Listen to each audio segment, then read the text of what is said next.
they are requesting new PPT and two other one very well-known philanthropist and an art curator. So I requested maybe for 10 minutes ago, around 4 p.m. today, they can tell you about their project. Okay.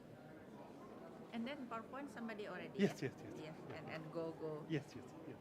So Automatically, yeah. it's not color. No, I'm just reading this, right? Yeah, I know, but we had the color, Ibu. This is the. You want to? No. No, just for. No. Oh, I don't have this I think slide this- one, slide I one. think it's better. Yeah, this is better. Hello.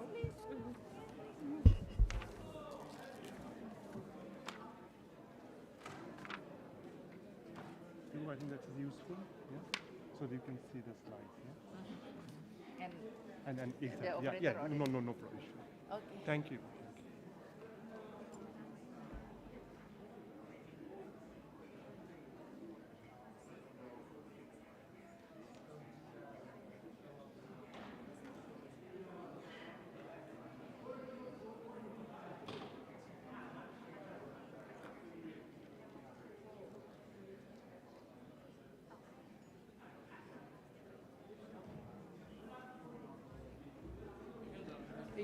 এটা দাঁড়াই না, তুমি এখানে আগে বাংলাদেশের flight অবশ্যই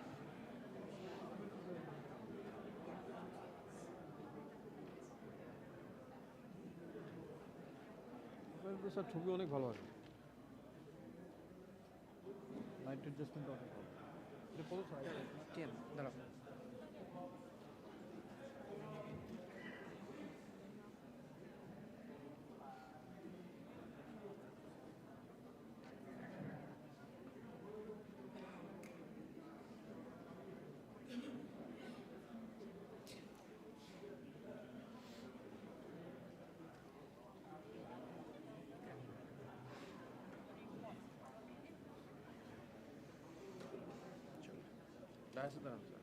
না, দ্রুত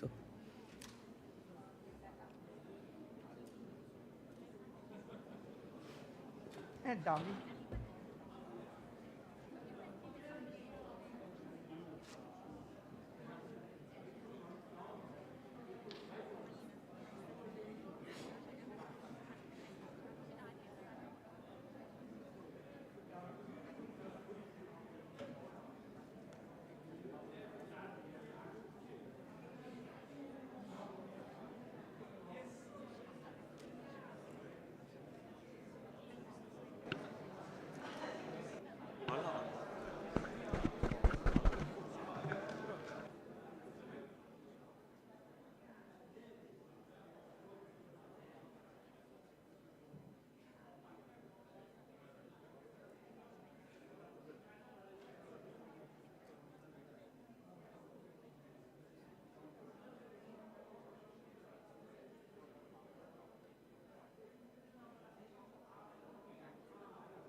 I just saw, move them in the reserve. yeah, I saw Oliver. Sometimes.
Sorry?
Good afternoon, ladies and gentlemen.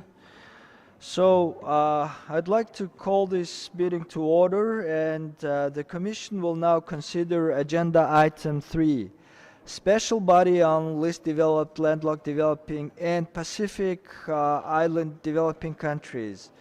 The document pertinent to this agenda item, the documents are Executive Summary of the Asia-Pacific Countries with Special Needs Development Report 2019, Structural Transformation and its Role in Reducing Poverty contained in the document, ESCAP/75/2. And another document is Note Verbal dated 11th March 2019 from the Ministry of Foreign Affairs of Mongolia, addressed to the Secretariat of the Economic and Social Commission for Asia and the Pacific, contained in the document ESCAP/75/33. So for this agenda item, I'm pleased to have among us, in addition to the Executive Secretary of the ESCAP, Ms. Fikito Toikamanu, Under-Secretary General of the United Nations and High Representative for the least developed countries, landlocked developing countries, and small island developing states. Welcome, Madam, on board. Excellencies, distinguished delegates, to begin our deliberations, may I invite the representative of Mongolia, which chaired the Eurasian Regional Midterm Review of the Vienna Program of Action for the Landlocked Developing Countries for the decade 2014 to 2024, to present a brief report on the meeting and its outcomes. I'd like to invite the Ambassador of Mongolia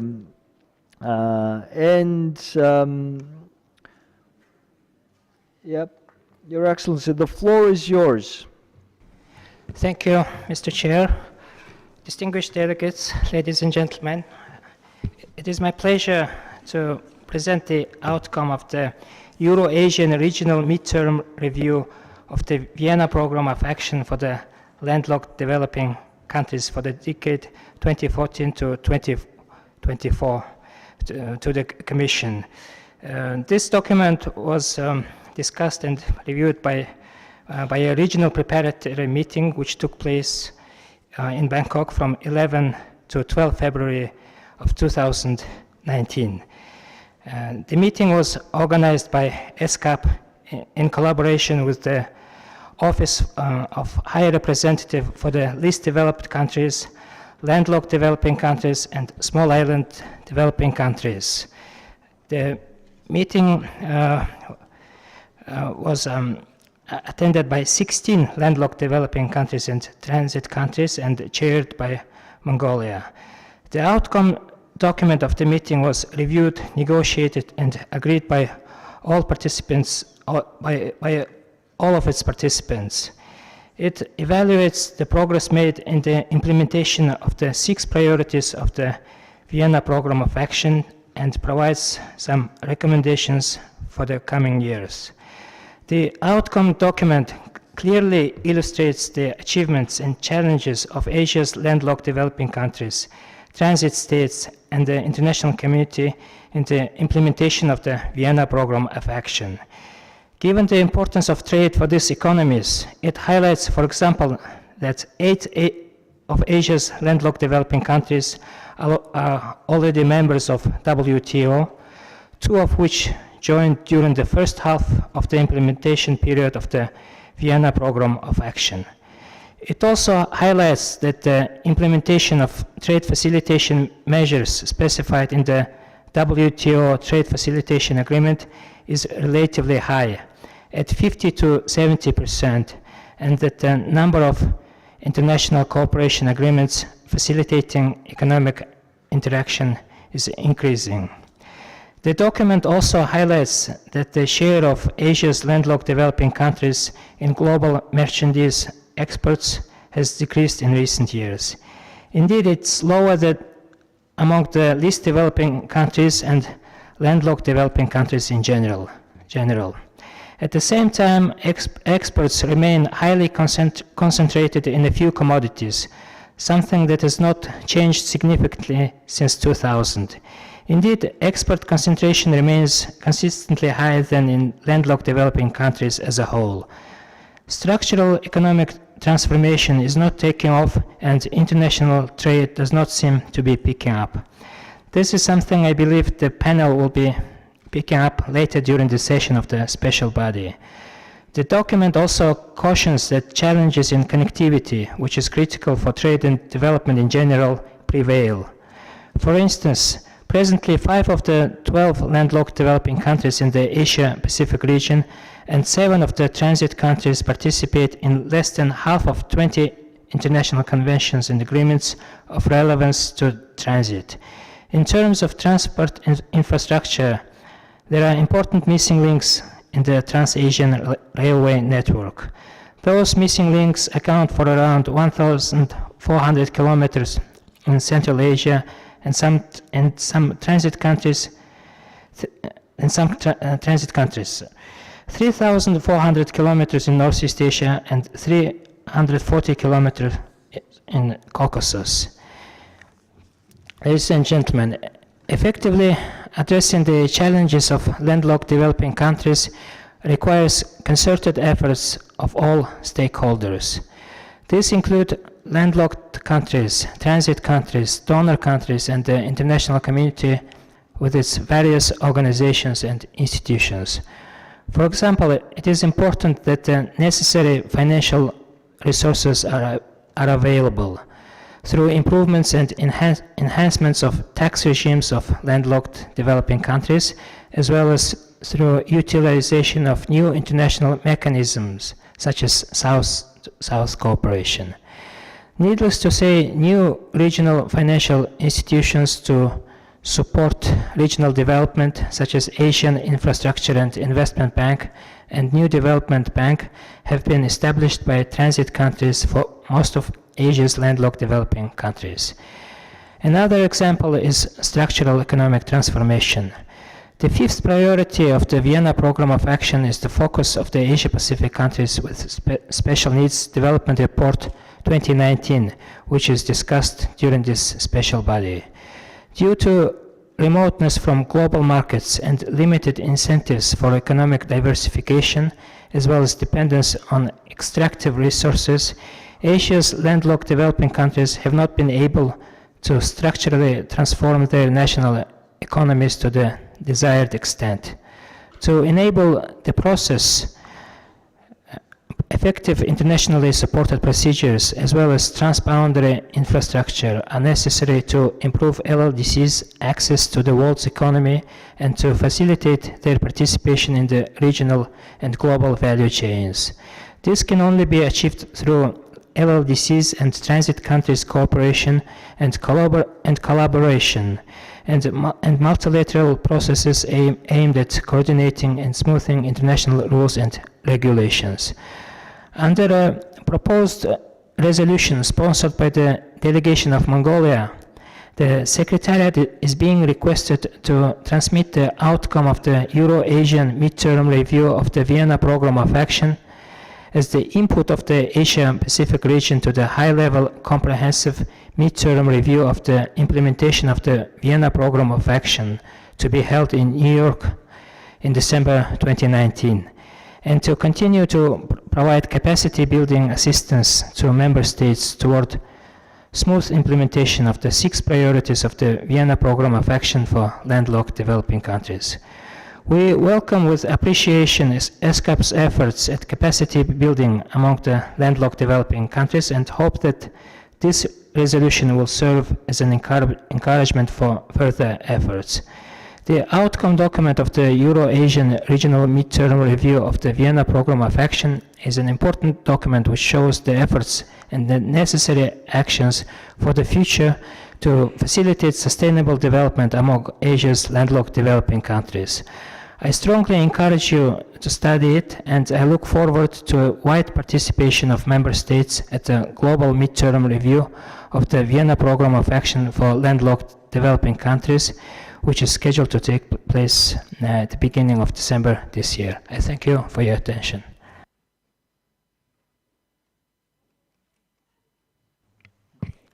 Well, thank you, Ambassador. And indeed, for landlocked developing countries, a very serious challenge is these missing links. You know, when we're talking about 1,400 kilometers of infrastructure that has to be built by LLDCs, or 3,400 kilometers. In European terms, it's number of countries. It's not one country or two countries. It's many countries that would fit within that distance that lacks the infrastructure, and therefore, quite understandably, that lack of infrastructure is putting big pressure on landlocked developing countries. So, and I hope that countries would come and join and take recommendations that are developed in this report. Now, I would like to invite Madam Otoika Mano, Undersecretary General of the United Nations and High Representative for the list developed countries, landlocked developing countries, and small island developing countries, to highlight recent global processes that are relevant to the implementation of the program of action of countries with the least developed countries, landlocked developing countries, and Pacific Island developing countries. Madam, the floor is yours. Thank you, Chair. Honorable Ministers, Executive Secretary of ESCAP, Excellencies, colleagues and friends, ladies and gentlemen. First, I thank ESCAP for your partnership with OHR LLS. Today is an important meeting for us to have substantive discussions on the development challenges of the Asia-Pacific's LDCs, LLDCs, and SIDS. From here, it's about recommendations for action. As I've said over and over, the time for action is now. Before us, we have ESCAP's comprehensive report on the Asia-Pacific countries with special needs. The report is clear that despite some progress in these countries, they are yet to overcome deep-rooted and multifaceted structural challenges. The glass is half full. Yes, progress in structural transformation can be noted, but countries still predominantly rely on their agricultural sector for employment. High value-added productive activities are not taking hold, hence countries remain highly vulnerable to commodity price shocks and endogenous as well as exogenous macroeconomic shocks. The LDCs, LLDCs, and SIDS are among the countries hardest hit by new and emerging challenges. We all know how they are highly vulnerable to climate change and are disproportionately affected by its devastating impacts. A top priority we must act on is that of building preparedness and resilience against shocks and crises. Excellencies, ladies and gentlemen, OHR LLS does its work in response to intergovernmental mandates. In a snapshot, it all is about support to accelerating the development of the 91 most vulnerable countries of the UN membership, which are grouped into LDCs, LLDCs, and SIDS. As a voice for countries and their over 1 billion people, it is OHR LLS duty to facilitate coordination and the mobilizing of the international community in support of the development agendas of countries that we serve. In this day and age of communications, we must amplify the voices of those most in need and bring their perspectives to global debates and decision-making processes. The 2030 Agenda, the international community signed off on promises to leave no one behind. This is a promise we must keep, and Agenda 2030 has and must continue to place priority on these three groups of countries. From the perspective of OHR LLS work, we underpin our advocacy, our voice role through knowledge products and analytical reports. These factual documents inform advocacy follow-up activities and provide backstopping support to the most vulnerable countries in their intergovernmental negotiations. We facilitate the Secretary General's annual report on the three groups of countries and publish annually a flagship report entitled The State of the Least Developed Countries. Each year is dedicated to a specific thematic focus. You may argue there are many reports from many sources, yet this improved analytical support is critical because we table evidence-based backstopping material to the three constituencies. We also produce thematic studies and analytical reports on priority issues the three groups of countries face. OHR LLS shaped three key initiatives for the least developed countries: the Technology Bank, the Investment Promotion Regime, and Crisis Mitigation and Resilience Building for LDCs. The Technology Bank for LDCs is established and is now fully operationalized and marks the achievement of SDG Target 17.8.4. The Office designed an investment support program in cooperation with the International Development Law Organization, IDLO. This instrument delivers on investment-related negotiations and dispute settlement advice and support to LDC governments and LDC companies on a pro bono or reduced fee basis. Another key aspect of our work pertains to the so-called graduation issue. The issue has gained momentum in the global development discourse. Only 5 countries had graduated since the establishment of the category of LDCs in 1971. 12 additional countries have reached the graduation threshold as of March 2018. 10 of these countries are in the ESCAP region. As I said earlier, we're working with a glass half full.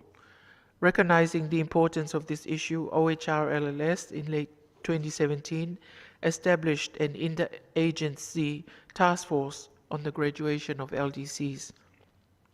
And this is about providing strengthened and coordinated United Nations system-wide support to the graduating countries.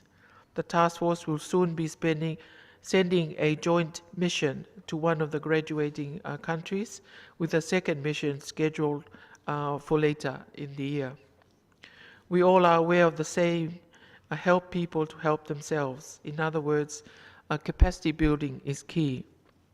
In line with this, OHR LLS supported the establishment of the International Think Tank for LLDCs, which is based in Mongolia.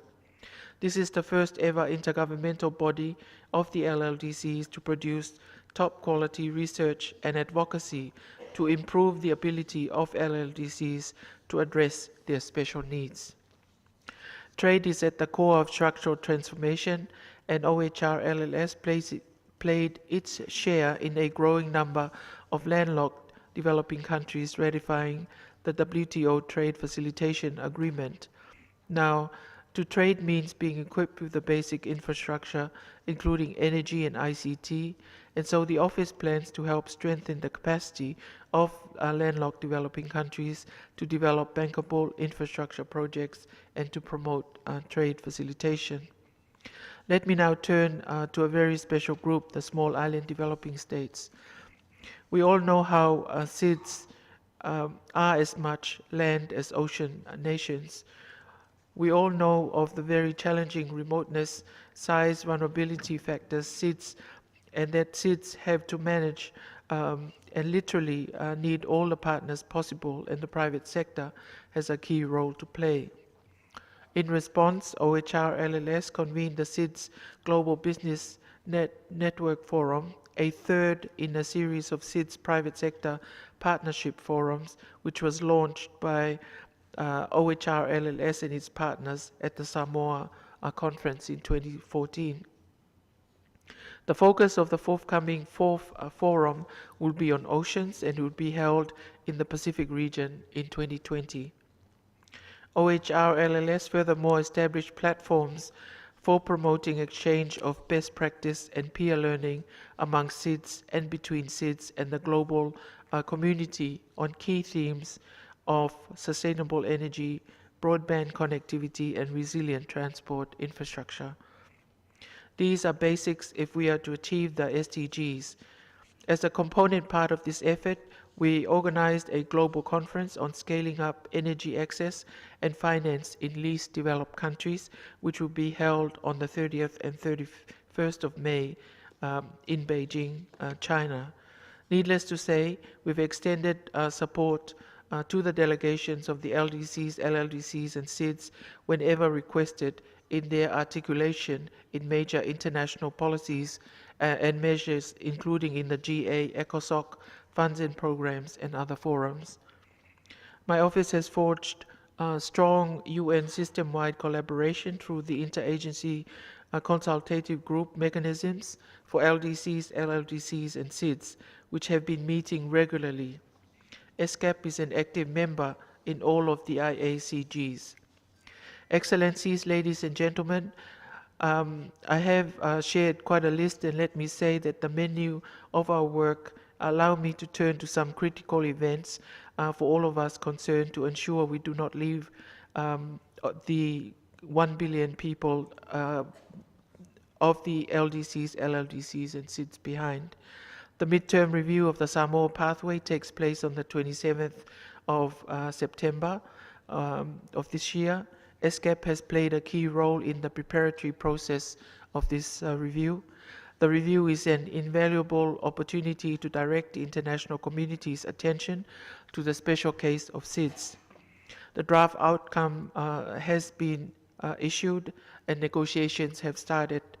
The draft outcome document squarely states the key issues for SIDS and SIDS priorities for the next phase of the implementation of the Samoa pathway. We hope that the midterm review can agree on solid, action-oriented, and concise declaration that will raise the profile of SIDS on the global agenda and lead to action. The urgency of action was once more driven home in strong terms during the Secretary General's recent visit to the Pacific. Similarly, the comprehensive high-level midterm review of the implementation of the Vienna Program of Action will be convened in December in New York, as just also reported by the ambassador earlier. This will take place at a plenary meeting of the General Assembly as mandated by the General Assembly. It will assess progress made, identify obstacles and constraints encountered. Key is to find ways to accelerate the implementation in the remaining 5 years. I must thank ESCAP for organizing a highly effective regional review of the Vienna Program of Action for the region. The Africa Regional Meeting was held in March this year. The Latin America Regional Meeting will be held in Santiago, Chile on the 11th and 12th of June. The intergovernmental consultation on the outcome of the midterm review will begin soon after the Latin America Regional Meeting. Again, we hope that the outcome document for the midterm review of the Vienna Program of Action is ambitious, comprehensive, and action-orientated. We must achieve the desired socio-economic transformation of LLDCs in the remaining 5 years. The General Assembly has also decided to convene the 5th United Nations Conference on Least Developed Countries, LDC 5, in 2021 at the highest possible level, including heads of state and government. The conference will be preceded by 2 preparatory committee meetings in 2020 and 2021. OHR LLS has been designated by the General Assembly as the focal point for the preparations of the conference. We are now looking for the host country for the conference. At present, 7 countries have expressed interest in hosting the conference. The ECOSOC resolution on LDCs is expected to finalize the host country for the conference. The year 2019 sure is a busy year and one of critical importance. The Secretary General convenes the Climate Change Summit, SDG Summit, high-level dialogue on financing for development, and the high-level meeting on universal health care. Indeed, 2019 is a year where we must act, and time is not on our side, even if the glass is half full. All 3 groups of countries OHR LLS is a voice for are actively participating in the ongoing preparatory works related to these critical meetings. We all need to work together. It is only as partners, as a team, that we can keep the promise of leaving no one behind, and the over 1 billion people of the 91 most vulnerable countries of our planet deserves nothing less. So let us rally to keep our promise to them. Thank you.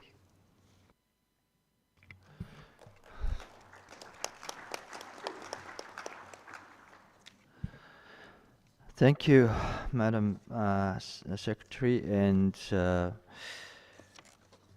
indeed, for landlocked developing countries and small island states, besides having these handicaps, all the challenges of the world, including the climate change, they're posing additional pressure on the economies and social structures of these countries. And we indeed, Mongolia, for example, really appreciates OHRLLS's analytical, approach to the situation in the countries. And really this improved analytical material development is so important for small countries and landlocked developing countries to develop their strategies for more rational negotiations when they deal with multilateral instruments and multilateral institutions. And also, this approach of helping people to help itself is a really important approach where as a result of the cooperation, the recipient country, the landlocked developing countries themselves get increased capacity building, and that capacity is left with the country, and that capacity is helping these countries to solve the problems that they're facing. Now, I'm pleased to invite Executive Secretary Ms. Alice Gabbana to present the main findings of the Asia-Pacific countries with Special Needs Development Report 2019. Madam, the floor is yours.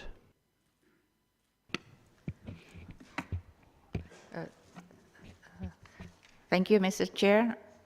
Excellencies, distinguished delegates, Under-Secretary General Vegeta, ladies and gentlemen. It is my pleasure to introduce the key findings, policy messages, and successful examples of the Asia-Pacific countries with special needs development report, structural transformation, and its role in reducing poverty. This report was prepared as part of our effort to support least developed countries, landlocked developing countries, and small island developing states to implement the 2030 Agenda for Sustainable Development. The 2019 report examines how structural transformation can contribute to reducing extreme poverty. It demonstrates how more structural transformation could lead to an improvement in productivity and job opportunities, thereby reducing poverty. The document you are considering highlights that national planning strategies and their design are linked to several key priority areas, which are assessment of structural transformation, poverty reduction initiatives, and group-specific policy recommendations. Excellencies, distinguished delegates, with this context, these countries have made great development gains in recent decades. Economic growth has been accompanied by development successes. Large declines in income poverty have been registered. Between 1999 and 2015, the number of people living in extreme poverty declined by about 100 million in these countries. Today, the average poverty headcount ratio in the Asia-Pacific countries with special needs is about 11%, compared to 46% 20 years ago. The country with special needs, or CSN, group is facing several challenges that reflect low overall productivity levels. Despite evidence of structural transformation in some countries with special needs, only a gradual increase in levels of productivity has occurred. Rather than moving up the value-added ladder, existing industries have been expanded, including the extractive sectors. This has inhibited a shift of the workforce to advanced, high productivity and certainly more skill-intensive sectors. This report finds that in least developed countries, there have seen significant improvements in development outcomes. We have witnessed that creating productive capacities, which include the development of basic resources, entrepreneurial capabilities, backward and forward production linkages to the rest of the economy.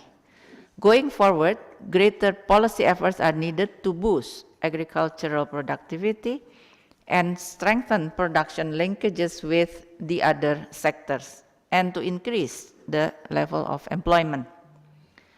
Today, the largest portion of the workforce in countries with special needs remains in the rural agriculture sector, where poverty is concentrated. Several countries with special needs are bypassing industrial development. Industrial meaning industrial in wider sense, certainly. Yeah? The share of employment in industry, particularly in manufacturing, has stagnated or even regressed in several countries. In the case of the LDCs, labor productivity in the services sector is only 20% of the average of other developing countries. In landlocked developing countries, there has been some shifts towards economic diversification away from extractive industries through private sector participation. By analyzing these countries, the report finds that a shift of employment to industry in the wider sense or manufacturing must take place to increase levels of productivity. Otherwise, there will be lack of capital accumulation, technological progress, and certainly employment creation. These countries also need to facilitate the transformation to strengthen backward and forward linkages from existing domestic productive capacities. This entails creating links from existing production activities, including agriculture and mining, to manufacturing of export products. In small island developing states, the concept of blue economy is central. For instance, fisheries and tourism may be considered sectors for developing the linkages, but environmental sustainability and resilience against natural disasters and climate change must be ensured. Sustaining poverty reduction requires economic transformation to be complemented by policy transformation, particularly in productivity and employment-enhancing sectors. Excellencies, distinguished delegates, in my policy statement yesterday, I mentioned that we could learn from each other as we strengthen policies, institutions, and legislation to empower people and promote equality. I'm encouraged by this ministerial panel discussion on Asia-Pacific countries with special needs development report 2019, focusing on how member states are designing their national sustainable development policies to achieve, transform, and resilient societies in our region.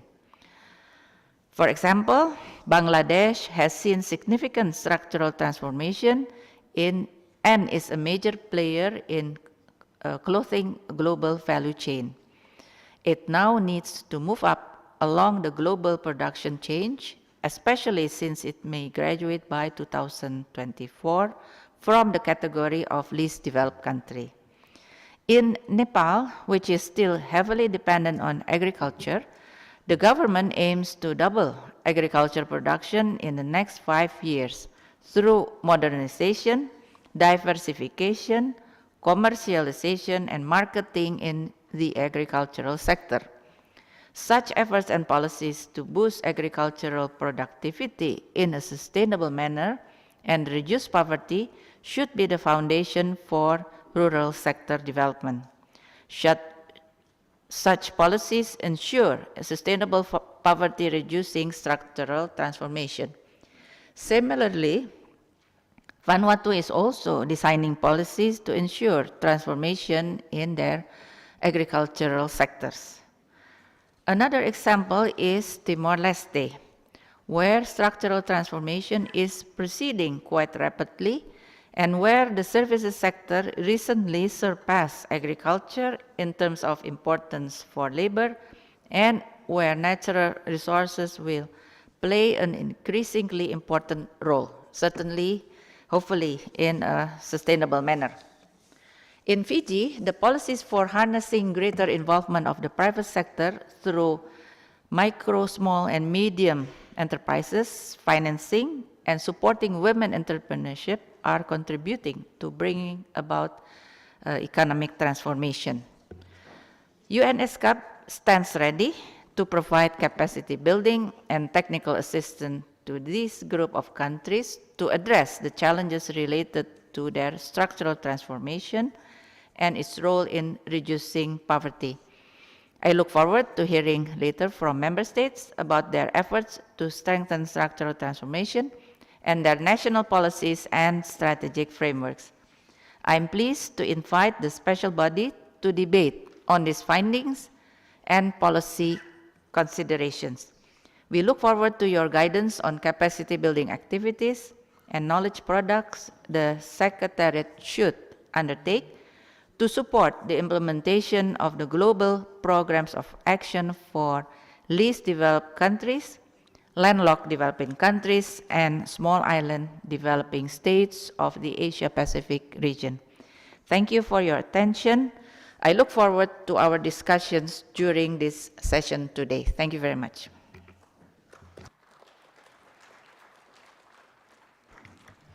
Thank you, Madam Secretary. And indeed, this structural transformation is a fundamental thing that really many of these landlocked developing countries and countries with special needs need to address. And it is really not easy thing to do, because in order to do this, you need to have political will and very determined political leadership. And at times, conservatism is such a powerful thing that overcoming this would not be easy. But I really also like this examples of best practices within the small countries where they really showed some difference. And these best practices were not easy to gain for those countries, but if it was possible in those countries, I'm sure many smaller countries would be able to take and implement these best examples.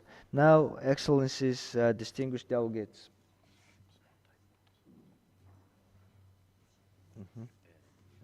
Okay.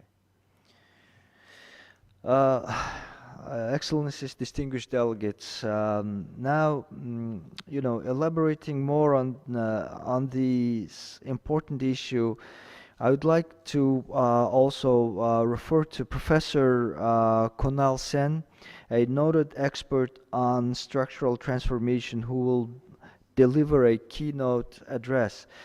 Professor Kunal Sen has over 3 decades of experience in academic and applied development economics research. He is author of 8 books and the editor of 5 volumes of The Economics and Political Economy of Development.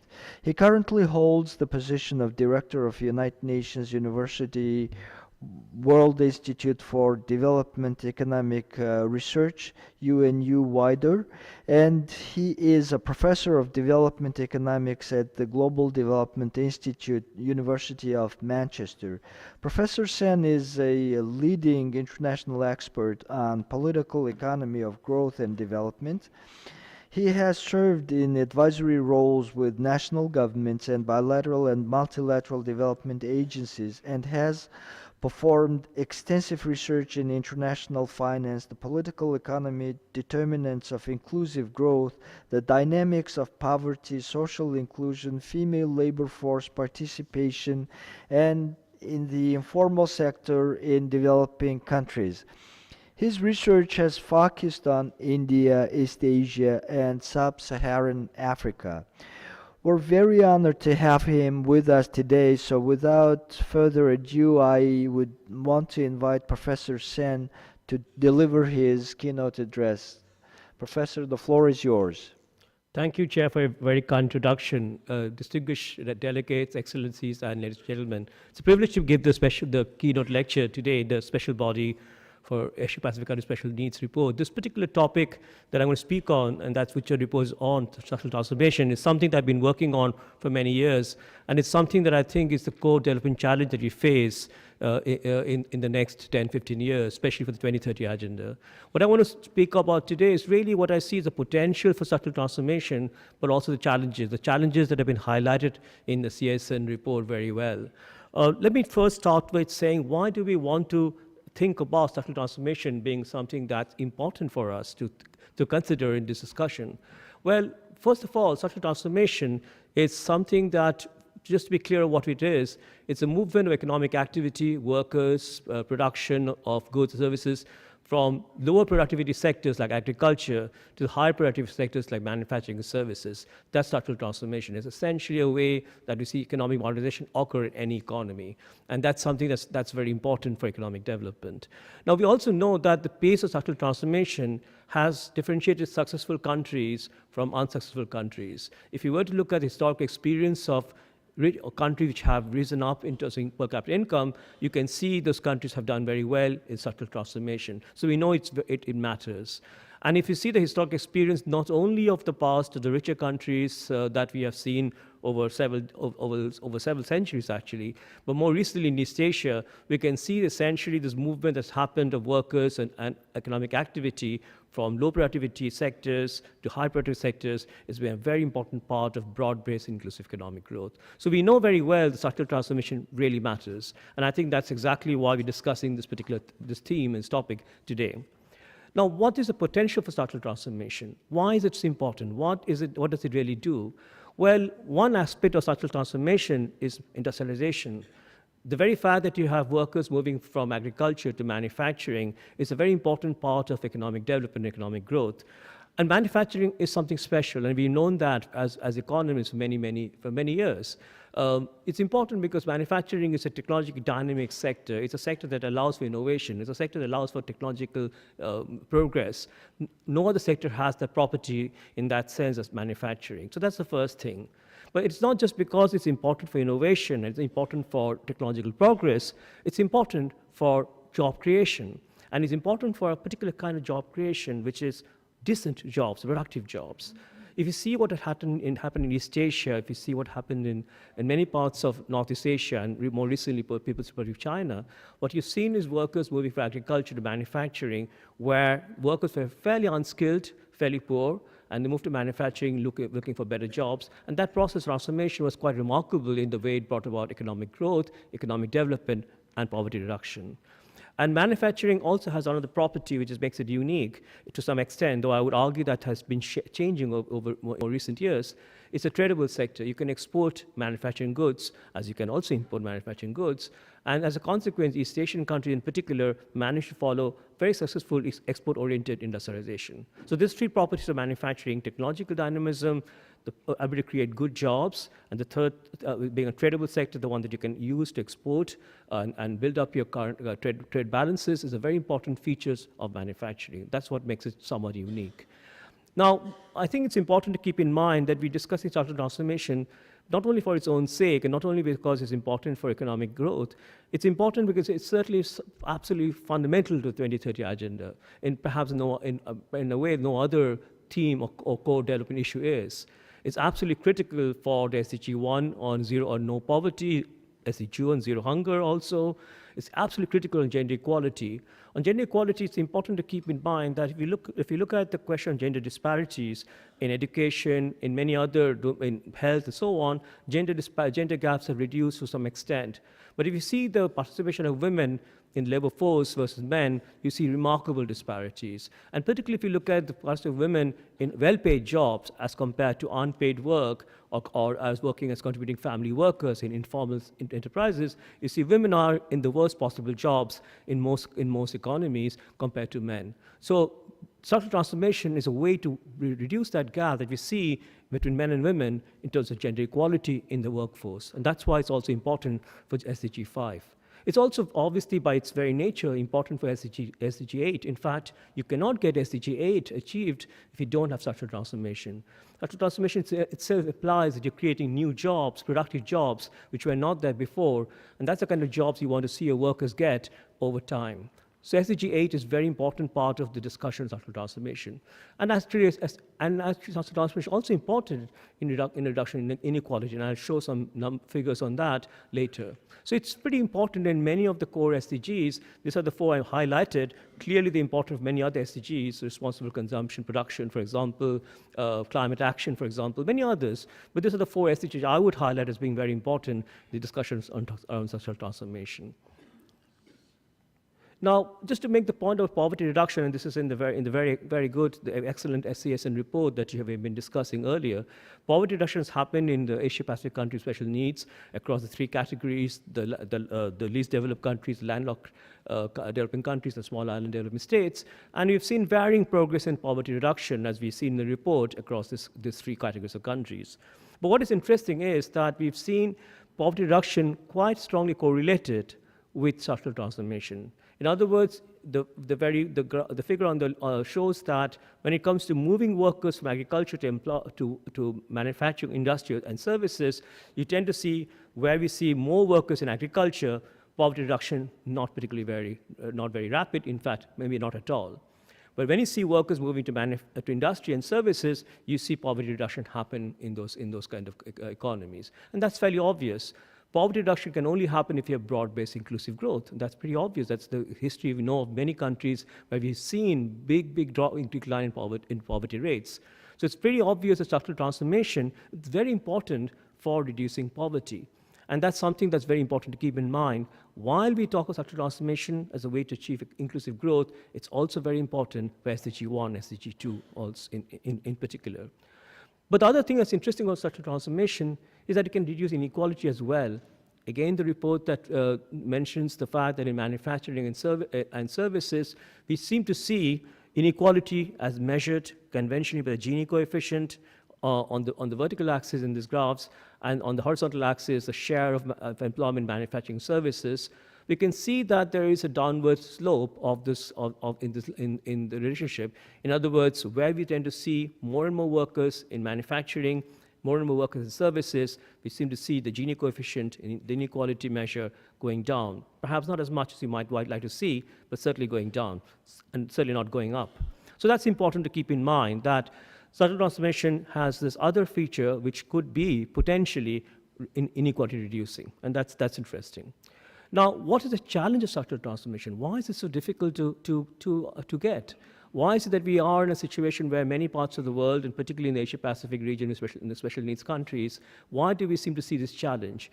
Well, the one big question thing that's changed in the last 20, 30 years is the route that was always possible for many countries to move up the income ladder, moving from agriculture, manufacture to services, seems to be closing down.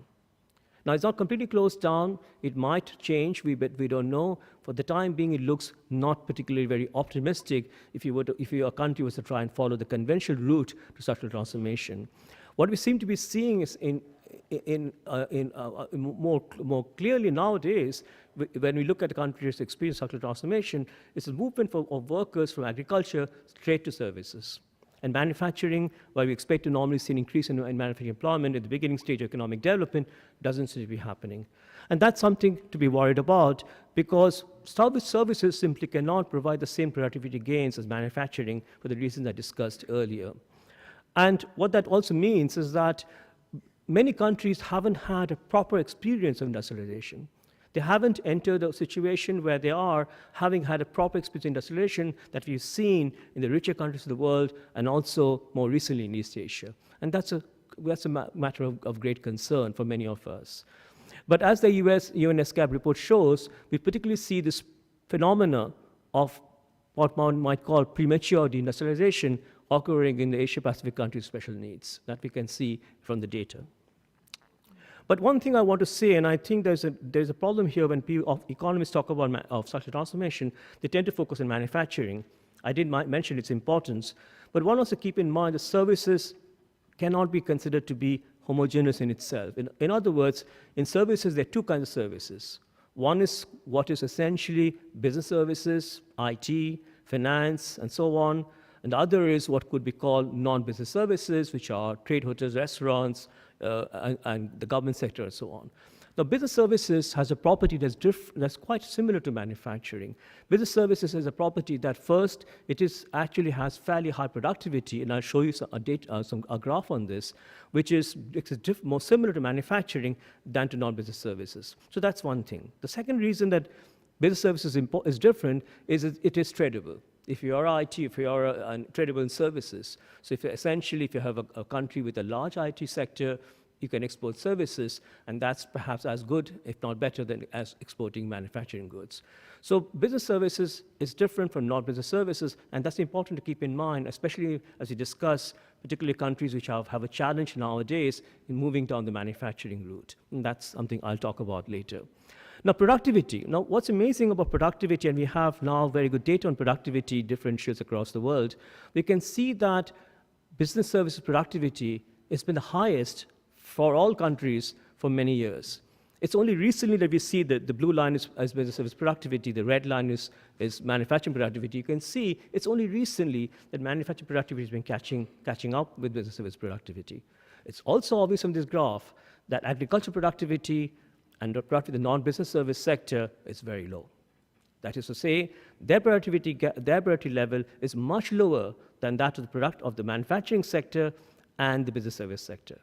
Of course, there's a third sector also. There's another sector in this particular graph that you can see, which is the non-manufacturing industrial sector, which is the mining sector, the construction sectors. And they tend to be pretty productive because they are usually capital-intensive production there. But they are not very employment generating.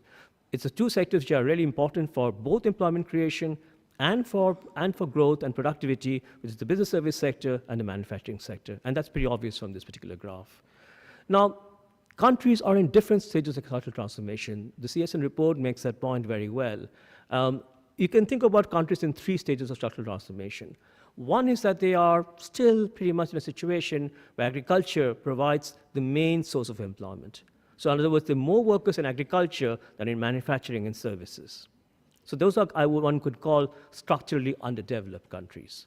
So the second category would be countries where there are now more workers in the service sector than the agricultural sector. These are structurally developing countries because they are beginning to have their workers move out of agriculture. The final category are countries where there are more workers in manufacturing than in agriculture. These countries have made absolutely the transition now from being poor economies where most workers are in agriculture to economies where most workers are in the more productive manufacturing sector. Now, of course, you might say that the categories capture income differences. To some extent, they do, but they don't completely capture income differences. So in these three categories, we have both in the category of structurally underdeveloped countries, we have low-income countries, but you also have low middle-income countries. In the category of structurally developing countries, we have low-income countries, but you also have middle-income countries. And in structurally developed category, we have, of course, high-income countries, but you also have middle-income countries, particularly countries from East Asia. So in these three categories, we can see different patterns. And if you look at that, we look at the data on this, looking at the countries over time, we see remarkable differences across these categories. If I were to just put up the graph where all the countries are together in one place, in one graph, which is on the left-hand side of the panel there, you can see what you know, that workers move out of agriculture into services, and some workers move into manufacturing, and some into the business service sector. And then you look at the countries which are structurally developed, which is on the right, you can see that most of workers are now out of agriculture. In those countries, there are very few workers in agriculture, and most workers have moved into services. And you can see the steep rise in the service sector employment over time, because this country's manufacturing is now slowly come to a point where workers are exiting out of manufacturing into services. So these are the richer countries by and large, and with some middle-income countries also in that category. But these other two categories are really interesting for us to think about, because many of the countries we're talking about in this report are in these two categories, and particularly the category called the structurally underdeveloped category. On the structurally developing category, which are countries which are most are in East Asia and some in other parts of Latin America and so on, we tend to see countries where workers are moving very quickly out of agriculture. There's a big movement out of agriculture in these countries.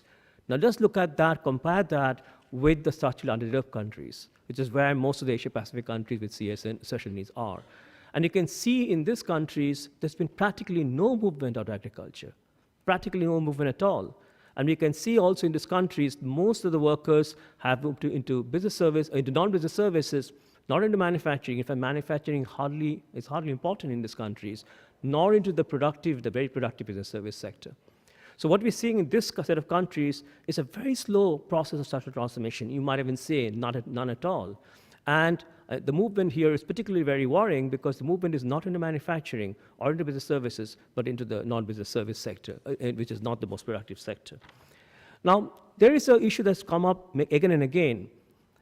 All this that we're seeing, particularly in the low income, particularly in the Asia-Pacific countries with special needs, is it to do with globalization? Is globalization the culprit behind all this? And there's been vigorous debate among many policymakers, economists, public intellectuals about this question. Is the real problem to do with globalization? Now, of course, the answer to that is it depends. Globalization can actually accelerate structural transformation. That's what we saw in many parts of the richer economies, and also perhaps in East Asia. And in East Asia, of course, what we saw was this movement of workers into manufacturing through export-oriented industrialization. So here you might say globalization actually has helped structural transformation. But then we can see also that globalization can actually hurt structural transformation, can impede structural transformation. Because globalization's one big problem is that if you are not particularly very strong in manufacturing, if you don't have a competitive advantage in manufacturing, when you open up your economy, you're going to see a flood of imports of goods and services into your economy, and that's going to hurt your whatever little manufacturing you might have had in your economy. And so globalization can lead to high import balances, negative trade balances, and it can affect domestic manufacturing and tradable services. So globalization can go both directions. And the question then is, how is it relevant for our discussion around the Asia-Pacific countries' special needs?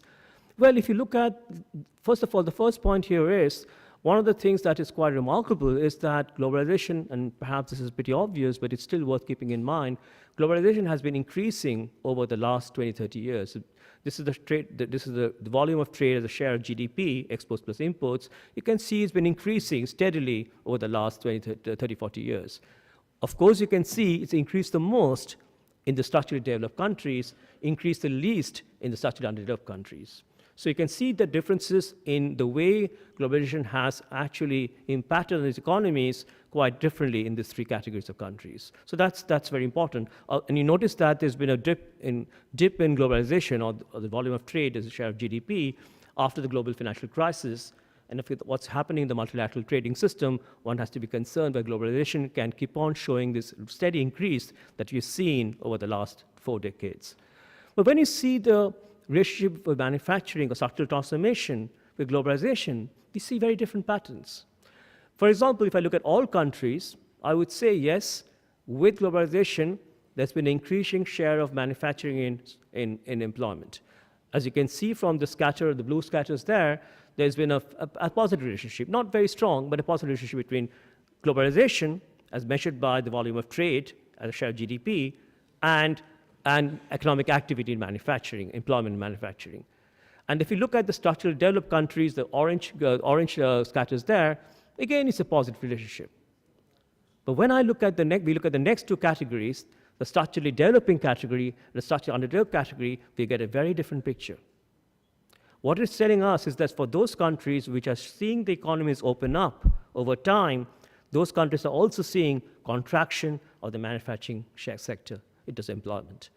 Now, I'm not, as economists, we are very careful to attribute causality here. I'm not attributing causality. That's a difficult question to answer. But it is indeed quite remarkable that for countries which are the underdeveloped countries in structural transformation, we seem to see a negative relationship between globalization and structural transformation. Is then globalization the real culprit behind this, the real causal factor explaining why we haven't seen very high structural transformation in the special needs countries? I'm not sure, one cannot really say that, but one has to keep that in mind, that this is something that we have to be worried about as we see increasing globalization over time. Now I want to spend the last few minutes of my talk just a little bit about some special policy issues around the categories of countries we're talking about. And this is really, I'm using the report, the CSN report here, just to highlight some issues. Now, for those countries which are least developed countries, as the report rightly says, manufacturing still is quite possible as a route to structural transformation. So we talked about Bangladesh earlier. We can think about many other countries, Southeast Asia, for example, Laos, Cambodia, and so on. And for these countries, manufacturing provides still a window of opportunity, especially as China exits out of low-cost, labor-intensive manufacturing. So that's a possibility. But for that to happen, it's very important to try and build up through FDI, special economic zones. It is probably not a good idea to try and completely liberalize the economy, try to make sure that the economy is absolutely free of all kinds of distortions. That's very difficult in the kind of context we're talking about. So so the way China did it, people of PRC did it earlier, and many of the East Asian countries did it before that, is to try and create special economic zones which will draw in foreign investment, create an environment that facilitates trade and industrial activity, and that might be the best way to go. So something that I think is worth thinking about. The other thing the report talks about, which is important, we often forget about agriculture. We think that agriculture is the place where we have this low productivity workers. It's not really important. Well, no, it's really important, because agriculture, the more productive agriculture is, it releases these workers who are stuck in low wage jobs, low earning jobs. So the more productive agriculture can be, it simply releases these workers to move into manufacturing and services. So you need actually a highly productive agriculture sector to release those workers. And the more you can modernize the agriculture sector through public investment, infrastructure, marketing reforms, and so on, okay, maybe providing subsidies or maybe providing special credit to our farmers, the more you can do that, the more you can make your agriculture sector more productive, and that actually helps structural transformation. So one should not forget agriculture. Agriculture is pretty important in the understanding of how many of the countries in East Asia have moved away from agriculture manufacturing because they have had productive agriculture sectors which releases workers into manufacturing.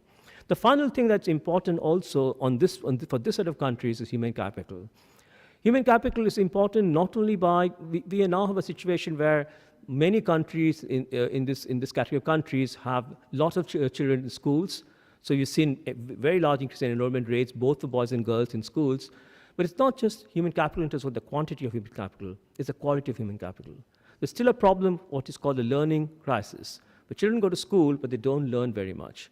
And what's happening now with the kind of jobs that are happening in manufacturing and modern services, these jobs need skills. They need special skills, soft skills and also hard skills.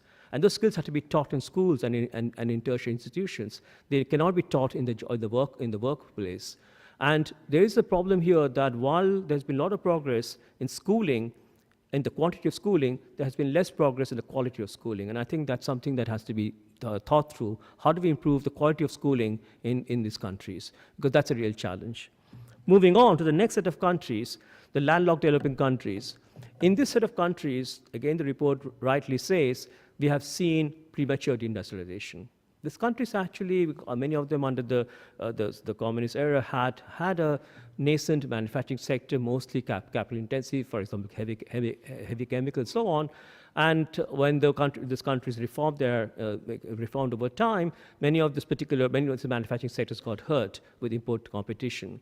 So there was premature deindustrialization. I think the question then is that how do we try to reverse that? How do we halt that? Because there is capabilities on manufacturing in those countries, and that's very important to keep in mind. Along with that, for some of these countries where we have resources, we need to prevent the resource curse. What is a resource curse? Resource curse is that you discover a new resource, for example, you discover a new gas field, revenues start flooding into your economy, and suddenly you find that the price of your non-tradables, the price of what you don't trade in the open market, international markets, start increasing. And that often has a negative effect on manufacturing, which is the tradable sector. So what you really want to do is, if you do see this big revenue flows coming in through a resource boom, you need to control it. You need to find ways to manage it. You need to spend it well. Perhaps more in long-term investment, perhaps into schooling, perhaps holding on to it and saving it for a later period when the resource boom might end. But you need to make sure it does not flood into your markets and creates a problem in terms to hurting the manufacturing sector, which is something that often happens in many of the resource-rich economies. So that's very important. Along with that, the particular challenge I mentioned of trying to reform and restructure capital-intensive industries. That's a big challenge because many of these countries have had fairly large capital-intensive sectors which need to be reformed and need to have light industry, which is labor-intensive, to come in. That's not exactly very straightforward, but has to be done. And finally, the point that I want to make, and I do think this is one of my important takeaway points for this lecture, you've got to think about modern services.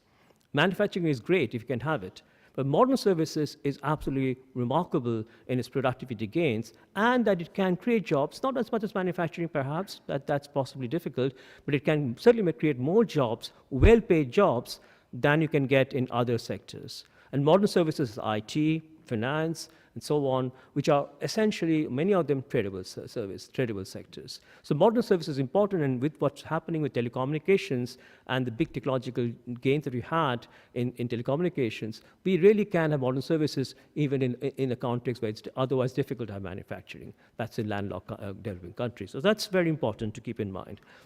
Finally, for the small island developing states, and I would just simply repeat what the report has said, because I agree with the report completely, is that you need to have essentially the ocean resource in these countries, not necessarily labor. You need to have sustainable ocean management and fisheries. You need to have environmentally sustainable tourism. Tourism is a remarkable service sector because it creates jobs, It's environmentally friendly in most cases if you can manage it properly, and it is also, of course, exporting. It brings in extra revenues. So in many ways, tourism is a particular sector that has some of the properties that I've talked about in business services, and that's important to keep in mind. Seabed resource extraction, again, a potentially very important activity for the small island developing states, but has to be managed because it might lead to resource depletion. And of course, promoting high-value agriculture. Now, let me end by just thinking a little bit more about the future. Now, we are always been told that we cannot develop our economies without having manufacturing. But possibly that route might have closed in many countries. And maybe it's better to think about a world where manufacturing can no longer provide the route of structural transformation, economic development that you've seen early on in history. Maybe it's important to say, perhaps we need to find a different route to structural transformation. And I think that that's very important to think about as we discuss the future. Also, the other property manufacturing, the two other property manufacturing, while I talked about the positive features, the two things that are also negative. One is this effect on the climate and its on particular CO2 emissions. Manufacturing still is not a very clean economic activity. So that's one thing. In comparison, services by and large tends to be more climate friendly. The other property of manufacturing is that what's happening now is increasing automation, which is removing many routinized jobs that are otherwise had come to developing countries. So we're seeing a lot of jobs being lost because of automation. So manufacturing has this big threat now that many manufacturing jobs that were possible to do in developing countries will no longer be possible with automation. So that's why I would say, think about modern services. Think about IT, think about trade, think about finance, think about other tradable services, or think about tourism, because those modern services have the same desirable properties as manufacturing. Don't ignore services, because sometimes you think, well, why should I think of services when I know the manufacturing is possibly the best route to go, route to follow. It probably is, but perhaps it may not be possible in the given situation that the country might be in. The other thing I would say is that I would say for the least developed countries, labor-intensive manufacturing is still an attractive proposition. We talk about Bangladesh and Cambodia, Laos, and many other countries which are in this category. I think labor-intensive manufacturing still is possible, but I do not think it can be on its own be the route to structural transformation. It has to be combined with modern services. And along with that, technological advances that we're seeing, landlocked countries, small island developing states, can benefit from modern services and high-value agriculture. So we need a balanced approach to structural transformation. No longer can it be just essentially backing one horse, and that's manufacturing. It has to be balanced because you have to have a more diversified approach to structural transformation, where you balance manufacturing, where it's possible, with modern services and high-value agriculture, and combine it in the best possible way in a given country context. And I would argue finally that if you follow pragmatic policies, and we've seen many examples of that have been highlighted in the CSN report, that allow Asia-Pacific countries with special needs retain the full potential of structural transformation, then essentially you can get what I've discussed at the beginning of my lecture. You can get structural transformation that can lead to inclusive growth, that can also reduce poverty quite dramatically, and perhaps also have a very strong negative effect on inequality. Thank you.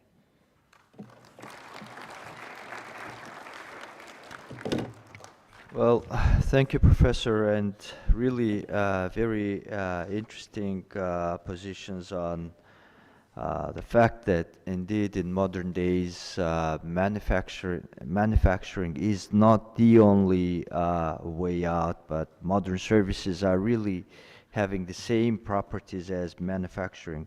For many developing countries, this would be a very good alternative also to develop, especially with the modern development of fintech and so, IT services. Indeed, they're employing, people around the world, and they're creating an additional value that, is not short of the value that manufacturing sector offers. Thank you for your presentation, sir. Now, Excellencies, distinguished delegates, for our continued consideration on this agenda item, We shall have the benefit of high-level panel of senior ministers from landlocked countries, least developed countries, and Pacific Island developing states in our region. The discussion will be moderated by His Excellency Mr. Bob Luffman, Deputy Prime Minister and Minister for Tourism, Commerce, Trade, and Ni Vanuatu, Business of Vanuatu. May I now invite the Deputy Prime Minister to introduce the panelists and moderate the discussion. Thank you. The floor and podium is all yours, Mr. Deputy Minister. Deputy Prime Minister, sorry.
Thank you, Chair.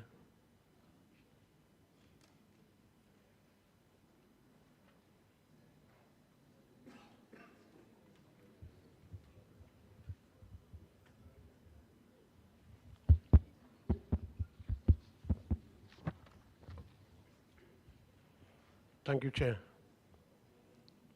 Excellencies, distinguished delegates, ladies and gentlemen,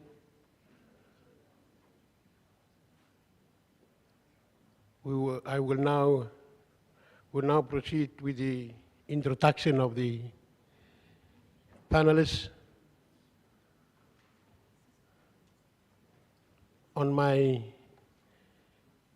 right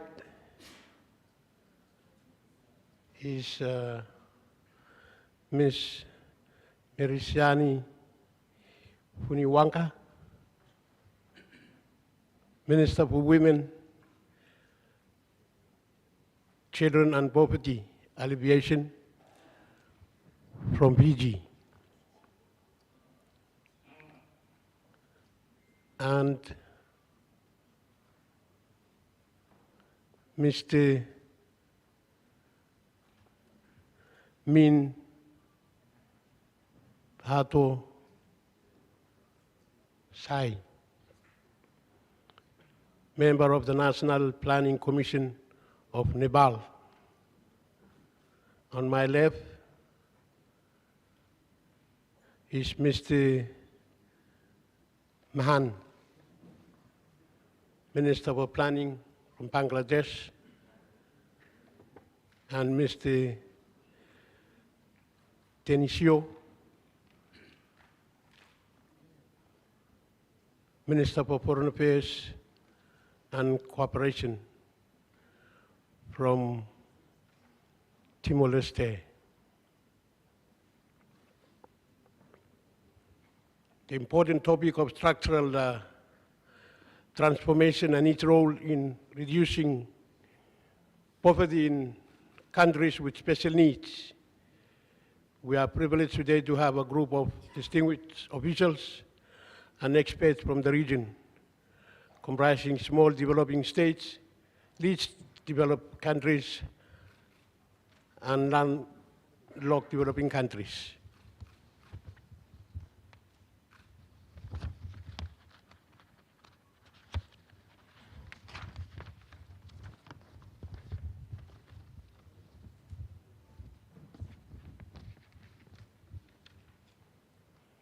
Ladies and gentlemen, I welcome you all to this panel.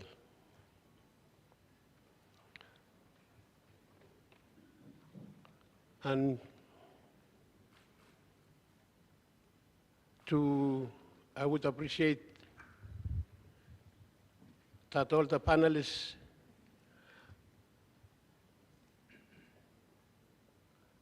reduce your timing to at least 8 minutes. 8 minutes.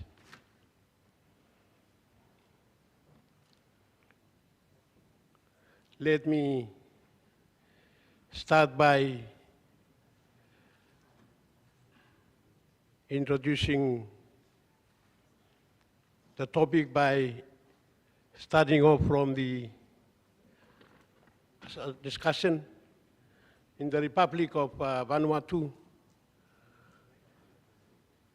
Our Vanuatu 2030, the People's Plan, which the country's National Sustainable Development Plan sets path for the next 15 years towards the broad 15 goals of development priorities.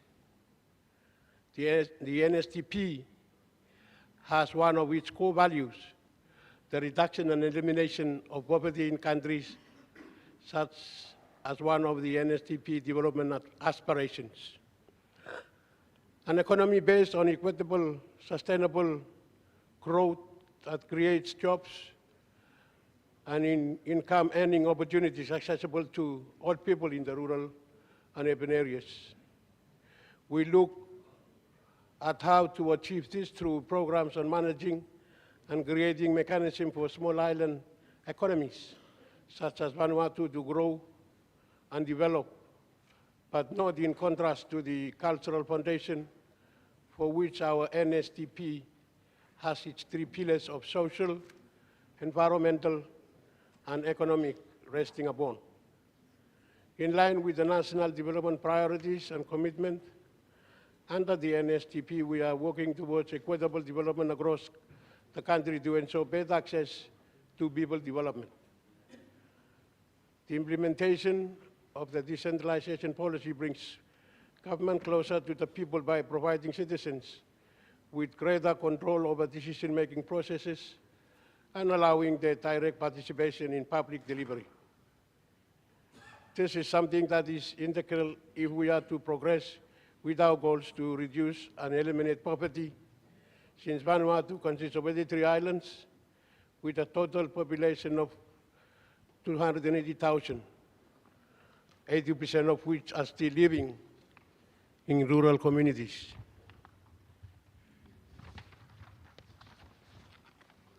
Reducing rural and remote population and ensuring service delivery and reach is a challenge. And we recognize that we must continue to work and build upon the positive partnership with all national and stakeholders, including private sector and non-state actors, as well as local community leaders and organizations residing in the 80% population group around the 83 islands. With this brief remark from my own country's context, I would not like to turn to our distinguished panelists for some insights from their own countries and experiences. Ladies and gentlemen, it is my honor now to introduce, or I have already introduced the panelists, and Your Excellency, Mr. Tinacio de da Costa, Minister for Foreign Affairs and Cooperation from Timor-Leste. You are a representative of a small island developing state which is categorized as the least developed country. This means that Timor-Leste's development is critically affected by external factors that are beyond its control. While Timor-Leste has made tremendous progress in reducing rates of extreme poverty, poverty still remains high. However, Timor-Leste is pleased with significant natural resources which it can use to foster its development. Could you please highlight to the audience how Timor-Leste is tackling its structural transformation and how it plans to use its natural wealth for its development? In your opinion, how does the Samoa pathway help with such a challenge? Your Excellency, the floor is yours. Thank you very much, Chair and Moderator, and good afternoon to all audience here. Timor-Leste is considered as one of the least developed countries in the world. In the last couple of years, Timor-Leste has strived very hard to catch up with the development and also working very hard on how to bring a country that was ravaged by conflict and war in the past to a new development path. We have come in the last 15 years to work very hard, and we started up with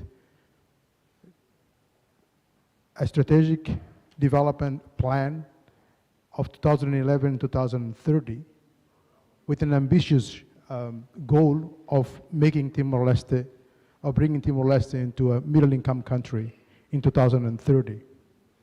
For that, five pillars of development actually were put as the main elements that Timor-Leste want to pursue, and that those pillars have been adjusted in line with the strategic development objectives that was coined by the United Nations. Two or 3 years ago, Timor-Leste was able to meet the criteria and was about to be graduated from LDC category. Two of those criteria were gross national income per capita, because Timor-Leste experienced two-digit economic growth back in 2011, 12, 13, 14, and 15. And also per capita, and also human asset index. However, the graduation has been deferred under the request of Timor-Leste due to lower income vulnerability index.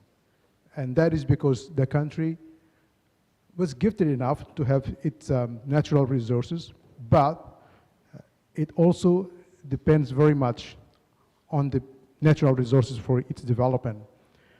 In fact, 70% of the annual budget of the government actually derives from natural resources. But what is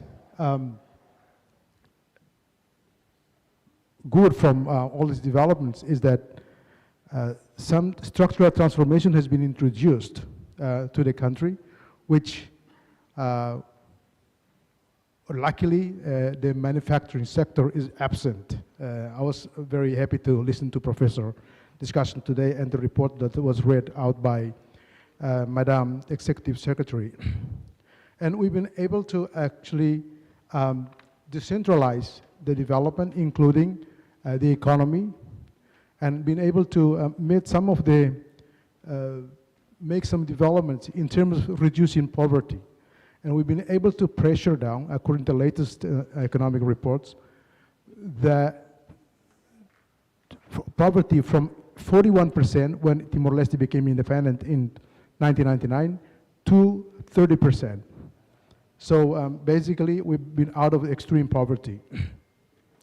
And with the current poverty level continues to decline, this, of course, has become encouraging.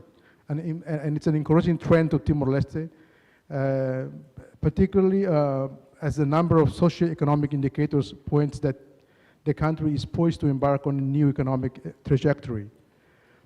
Part of the success is explained by the rapid pace of structural transformations, as I said before, and also the fact that Timor-Leste has made a lot of progress, particularly the service sector has already surpassed agriculture and become the largest employment sector. Technically speaking, and according to the classification introduced in the Asia-Pacific countries with the specific needs, Timor-Leste is already a structurally developing country.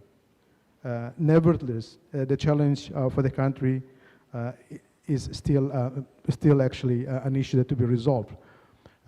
In the last 2 years, foreign remittances have also contributed a lot to the economy. It has even actually become the second highest income element of our national income. So basically, this is a new development that hasn't been taken into account. But of course, thanks to many Timorese who actually have decided to go and work both in Europe and Australia and so on under different schemes and have contributed a lot to the development. In addition to that, as I mentioned earlier in a meeting organized by the Bangladeshi government, we've been able to actually diversify the economy using the money that we have from natural resources to invest on agriculture, tourism, and manufacturing, although the number is very small. For the short to medium term, the petroleum industry would be part of the diversification process. And we expect that the private sector is expected to lead the diversification itself. As I said before, that to ensure sustainability of the fund that we have, the government has revised the fund law in 2011 and has decided to invest in the bonds and equity.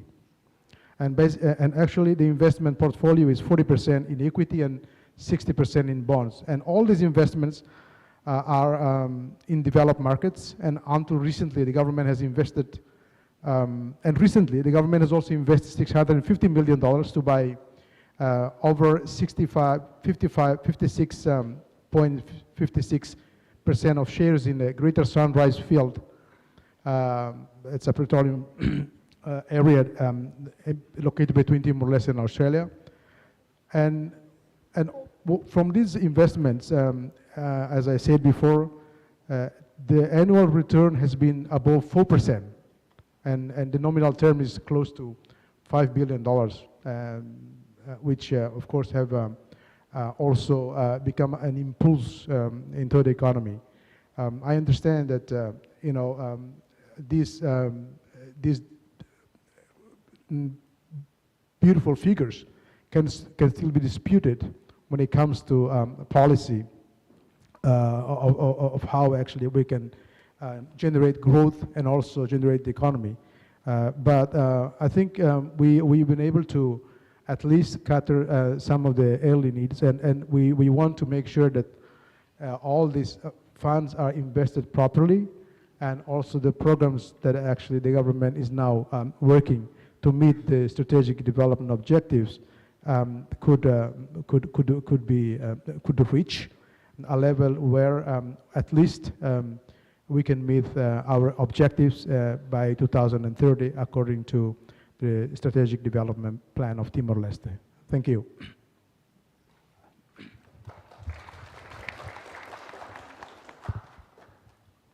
Thank you, Chair. Mr. Maman, your country also belongs to the group of least developed countries. Each economy has been growing rapidly, and the state has focused some of its activities at strengthening social cohesion. Indeed, Bangladesh has been very successful in alleviating poverty, which is evidenced by the fact that about 50 million people have been lifted out of extreme poverty since 1990. As a result, the poverty rate has declined from 40% to 14%. Part of this is no doubt due to the successful structural transformation that Bangladesh has undergone by creating a very successful garment sector. Today, garments account for more than 80% of Bangladesh's exports. The ready-made garment sector accounts for about 60% of manufacturing employment, and the share of manufacturing in the GDP stood at approximately 21% in 2015-2016. Excellency, I would appreciate if you could highlight which challenges Bangladesh had to overcome in creating this sector and how it plans to further its development, particularly in rural areas where large parts of the population still live. Excellency, the floor is yours. Thank you, sir. Let me begin by thanking my colleagues, panelists here. I would like to start by referring to Professor Kunalson's presentation, which was for a non-economist like us, it's very enjoyable. And there were moments I felt very happy when I was looking at his graphs and his descriptions. But there were moments when I felt not so happy also, because I was trying to place my country where I was. Most of it was technical, but somehow I could grasp that we were there, but sometimes we were not there. So that is the way I'm going to describe our situation now by following his lecture. Good part first. Yes, sir, you are right. We are moving out of LDC status into middle income group by meeting all three requirements of UNCDP, and we are solidly on track, it seems. How? Because some of the figures that I can mention to you now is that the growth rate has consistently been growing over the last decade or so. This year we are going to hit 8+, and we hope if we can continue this line, it should improve more in the near future. We have been able to reach 95% of our population. We have now common electric system. Literacy rate has jumped up to about nearly 75. Per capita income is now $2,000 plus. Medical care has reached the rural families. We are undergoing very heavy infrastructure work, including building a new port. So there have been a lot of activities all over. Poverty has come down from, as you said rightly, sir, from 40% to nearly 20% now, and it's improving every day. With this good bit of information, also I can add that we have done fairly well in MDGs. We are doing fairly good in SDGs also. And the praise that we are getting from all around, from economists, think tanks, financial institutions, is really something to be proud of. And we do feel proud because our leadership has been very solid. Our Prime Minister, Sheikh Hasina, has been consistent and bold. She has taken risks and is paying off very well. So these are the good news that we have at this moment to report to this August body here. But then again, we are concerned also, as I said when I was listening to Professor Shen, there are areas where we do feel scared. we have reached the point where we are now, but can we really hold on to it? Is it sustainable? Because we do see challenges ahead of us. Challenges that when we move into the middle income group officially, some of the benefits we get from the international community, they will be withdrawn, they will reduce, and they will be finally taken out. So the advantages that we enjoy in trading, in exporting, which is our mainstay, as you say it rightly, is it going to sustain into the new world, in a world where the benefits, the concessions that we receive will no longer be there. That is very fearsome for us. Technology gap is another thing. We are technologically still way behind. We are trying to pick up fast, but it takes time. Population which are not highly literate earlier, now will have to become literate, and then also have to become numerate. We'll also have to become technologically oriented. So it's a big task for us. We're working hard, but it's going to be difficult for us. This is another challenge. Is there going to be a fair trade globally? That's very important for us, because we depend on cheap exports, which the rich countries do enjoy by buying cheap from us, but they have their own agenda also. And WTO has not been as solid as it was 10, 15, 20 years back. So we are worried whether the global trade regime will continue to be as friendly as it is now. That's something which, what concerns us. How are you going to finance this huge, huge activity that we have undertaken, moving into new fields of activities, trying to fulfill the commitments we made in the SDGs? This will require a lot of money. We don't have so much resources within the country. Now, counting on the international community experience is not very pleasant. Many of the past commitments have not been fulfilled, and we are not sure that these will also be met again. So finding resources, finding money, finding enough, whether we can borrow enough in the world or in the IGOs is another point that we have to think about. Climate is a very serious matter, sir, for every one of us. We here, most of us, LLDCs, LDC, landlocked countries, we hardly contribute anything to damage the environment as big ones do. Yes, we face the consequences, perhaps much more painfully than they would ever. But Bangladesh is one of the topmost countries in the vulnerability group. We have a long coastline, which periodically comes under sea rise and then scourings and storms and tornadoes. So these are issues which we need global and international support to face. I would apologize and bring up another issue of concern, not directly to this issue, but it's very important, of important concern to us, because our development efforts are being impeded by this development. Our good friendly neighbor to the east, Myanmar, unfortunately there has been an influx of about 1.1 million people into our economy in the last 2 years. We had to shelter them, feed them, take care of them, and our life is very marginal, as you said. And so in that situation, hosting these million-plus people does really create problems for us. And we hope that we bring this issue because this is of direct concern to the development issues that we are discussing here today, sir. If we didn't have to take care of them, probably our budget would be much more comfortable than it is now.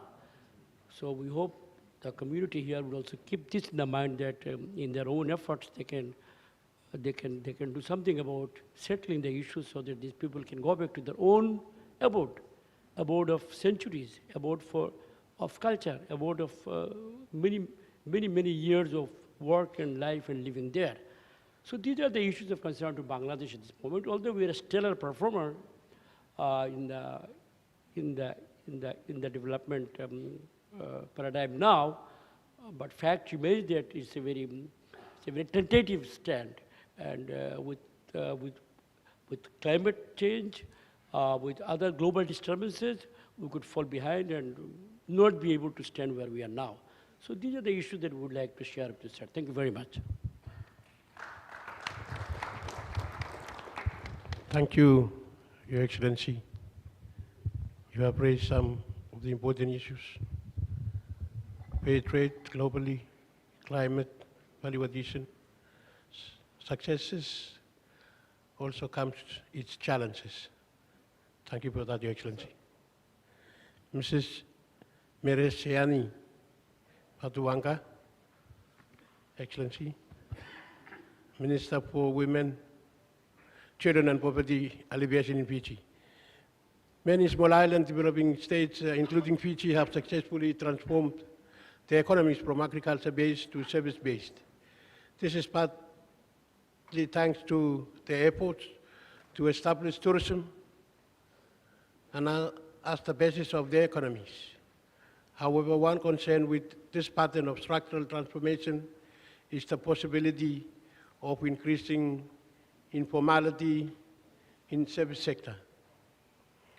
While informal systems are critical to livelihoods of people in seats, informal employment tends to offer low wage, low productivity jobs. Working in informal sector may end up locking workers into poverty in the long run. A lack of policy actions to address informality has a particularly detrimental impact on gender equality, as women are more likely to be employed in the informal sector than men. Excellency, I would appreciate if you could highlight the challenges Fiji and other Pacific peers face in the process of structural transformation, particularly with the high levels of informality, and how Fiji plans to navigate between the formal and informal sectors while ensuring that no one is left behind. Excellency, the floor is yours. Thank you, Mr. Moderator. For my contribution, I'll limit it to the structural transformation in the context of gender equality and the economic empowerment of women, with particular references to examples from back home, Fiji. The reality is more women work in the informal sector, and for Fiji, that's 64.7% of the informal sector are women. And this poses a great opportunity, I see it as an opportunity, to graduate women out of the informal sector into the formal sector, working within existing industries and also potential industries, which we're venturing into. For Pacific small island developing states, the potential may lie in sectors like fisheries, deep sea mining, there's high value agricultural niche products, there's environmentally sustainable tourism. These are key areas which has also been identified by the CSN report, the summary of which we listened to earlier on. And I dare to suggest another key area, green jobs. So for my contribution, I'll focus on two particular areas in relation to the economic empowerment of women. And this is to do with agricultural niche products and green jobs.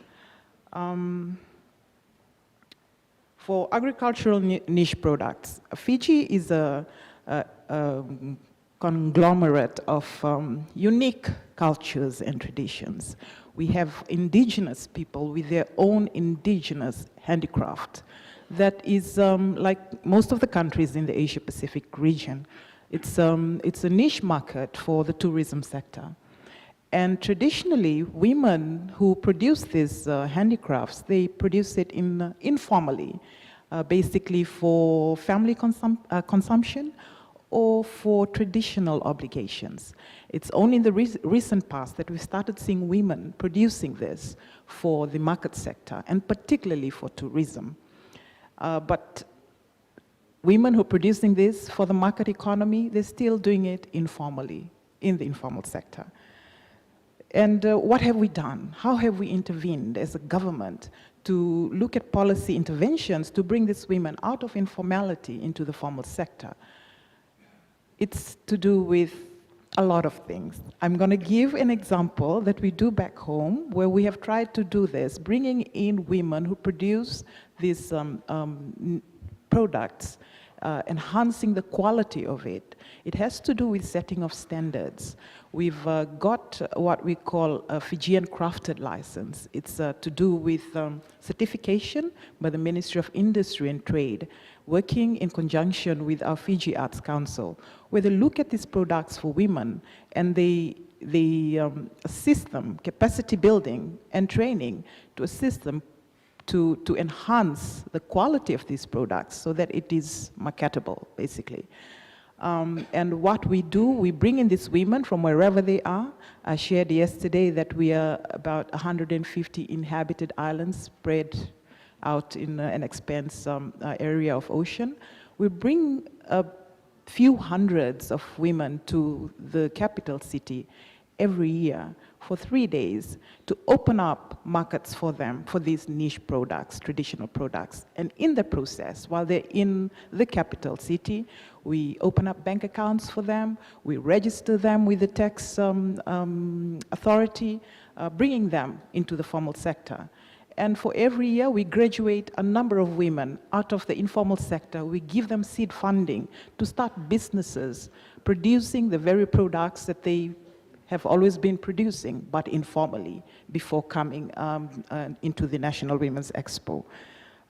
It's working, and it's working well, but what we also do, we invite our Pacific brother and sister ministers to attend the National Women's Expo, sharing experiences with them. And it's encouraging because one of the Pacific Island countries, Kiribati, they have started their own National Women's Expo in an attempt to elevate women out of the informal sector into the formal sector, and at the same time achieving SDG 5 and the empowerment of women. Now, the second area, green jobs. It's an area I wanted to highlight, even though I didn't see it in the report. I want to share our Fijian experience and what we're doing in this area to tie it in with gender equality and the economic empowerment of women. This is a project that was done in partnership with the Indian government through the Barefoot College of India. Basically, over the past 10 years, it's from preliminary stages to a stage where 17 women from communities in rural areas of Fiji, maritime zones, they were sent to India to basically train as solar engineers.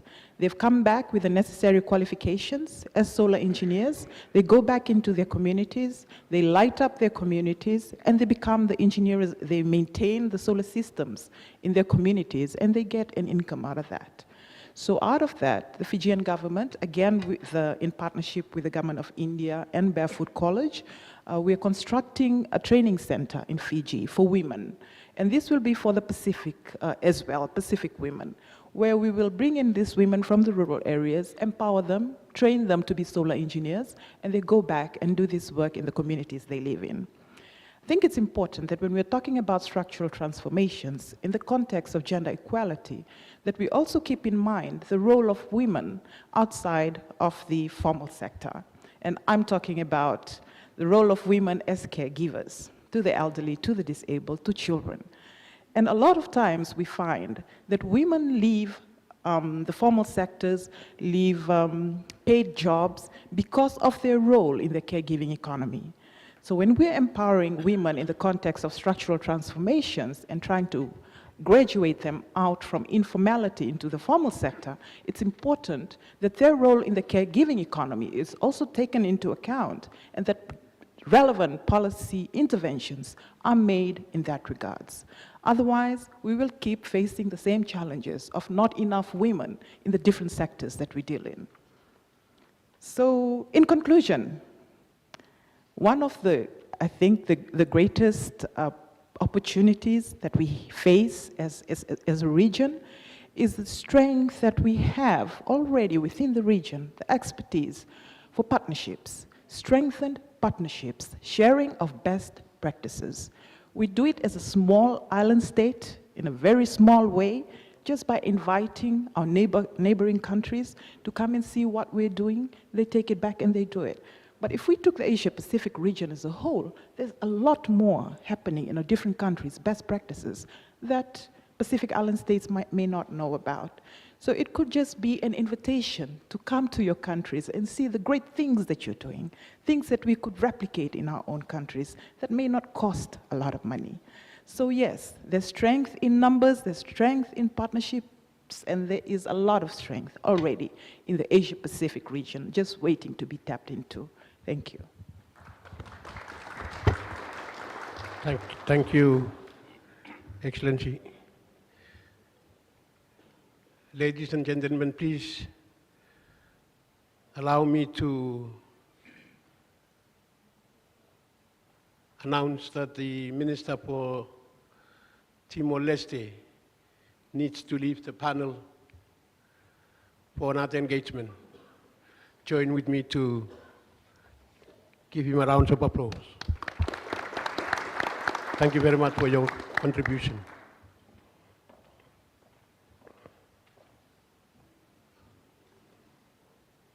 Thank you, Excellency, from Fiji. You have mentioned some of the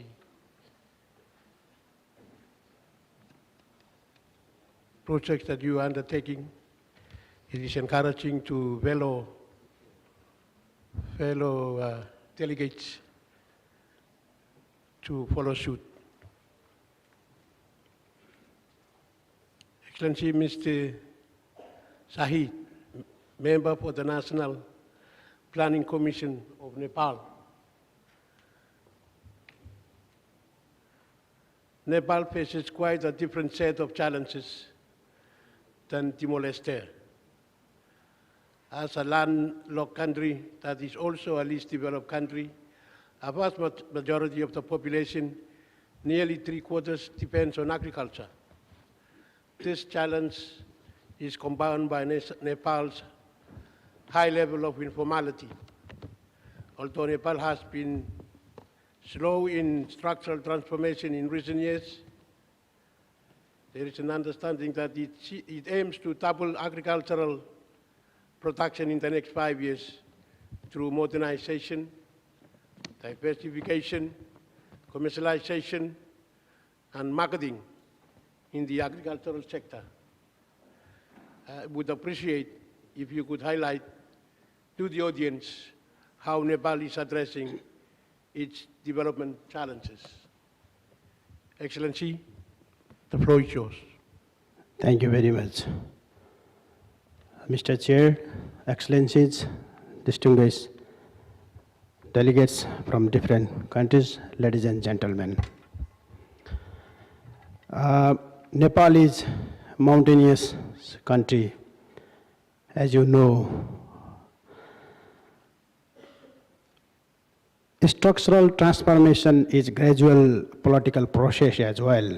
So now we are in stable political environment. So we aim to reduce, our objectives is, national vision is prosperous and happy Nepali. To meet this vision, we have developed our 15th periodic plan with 25th years long-term vision. So regarding the inclusiveness and participation of women and marginalized segment of the societies, groups, we are now in Nepal, the women participation is example in the, I think, in South Asia as well as in the Asia Pacific and the Pacific region also.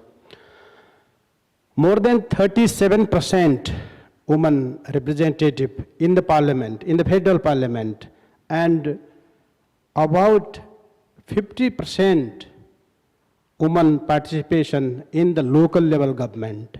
So that is our, that achievement since last decade-long political transitional, that which we completed the last years. This is our political transition. So we have identified some of the drivers for transformation during this preparing of our 15th periodic plan. Some of them is transport connectivity, tourism, agriculture, ICT, hydroelectricity, and also we are focusing reforming our governance system for effective and efficient service delivery to the people. So this is our some sort of achievement since the last 1 year, you know, that working on this, preparing this 15th periodic plan. We are planning to, is going to be implemented, this plan is from next month, and we hope that we plan aim to reduce poverty from 18% to 11% within these 5 years, and 5% and eliminate the poverty within this 20-50 years long-term visioning document. So we are focusing on inclusive economic growth and reduce inequality to foster prosperity and justice. So now Nepal is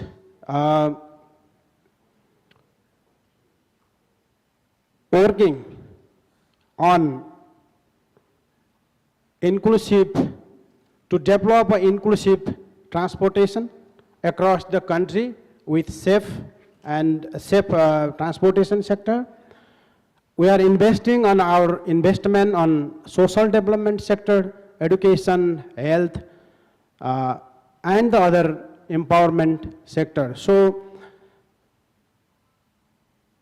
now the agricultural contribution on our GDP is around 27%, and we are planning to decrease this from 27 to 23%. Likewise, the contribution of the service sector GDP will be almost stagnant around 57 to 58% during the period of 15th periodic plan. So we are focusing on improve our service sector as well as the modernization of agriculture sector also. So these are the some sort of our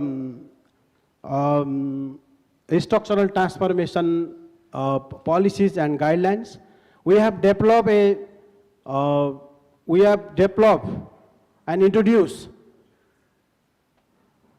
some new policies and guidelines for inclusive economic growth, such as the improvement of the foreign direct investment policies and amendment of the Technology Transfer Act, and we are planning to apply new technology on agricultural development sector as well as the other manufacturing sector also. So also we are also providing the service for the foreign direct investor to introducing one door service center that can help to forest investor to get the service from the one service center. This is our, that some sort of policy arrangements for the economic growth in Nepal. With these few words, I would like to take this opportunity to recall our international communities to pay the special attention to the least developed countries, which we agreed on the different level forum in global level, our commitments, regional and bilateral, agreed instrument to implement these things. That can foster to the, that least developed country to develop their to enhance their economic activities in the country. And also, Nepal is now focusing on the human development sector, rural urbanization, and some manufacturing sector also, like cement factory and etc. So these are the some point from Nepal. And we are facing a lot of the challenges to overcome to meet our targets and objectives. You know that Nepal is a highly vulnerable disaster, vulnerable country. This is a mountainous country, so we need some sort of meaningful support from the international communities as well. Nepal itself, we are focusing on different inclusive policies and guidelines to achieve our targets and goals. In terms of the mobilization and building the partnership with the wider stakeholders, we develop some partnership strategy as well to build the multi-stakeholders partnership for the greater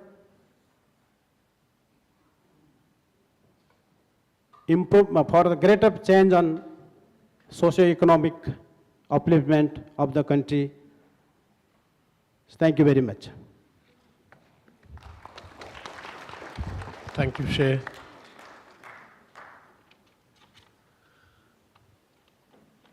I now would like to open the floor for questions, comments, and interventions by member states. Please keep your interventions short in view of time. Thank you. I now open the floor.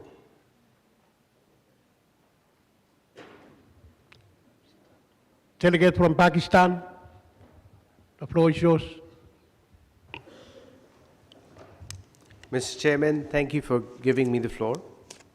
We thank the Executive Secretary for the useful report entitled Structural Transformation and its Role in Reducing Poverty, Asia-Pacific Countries with Special Needs Development Report 2019, which provides a good basis for our discussion under this important agenda item.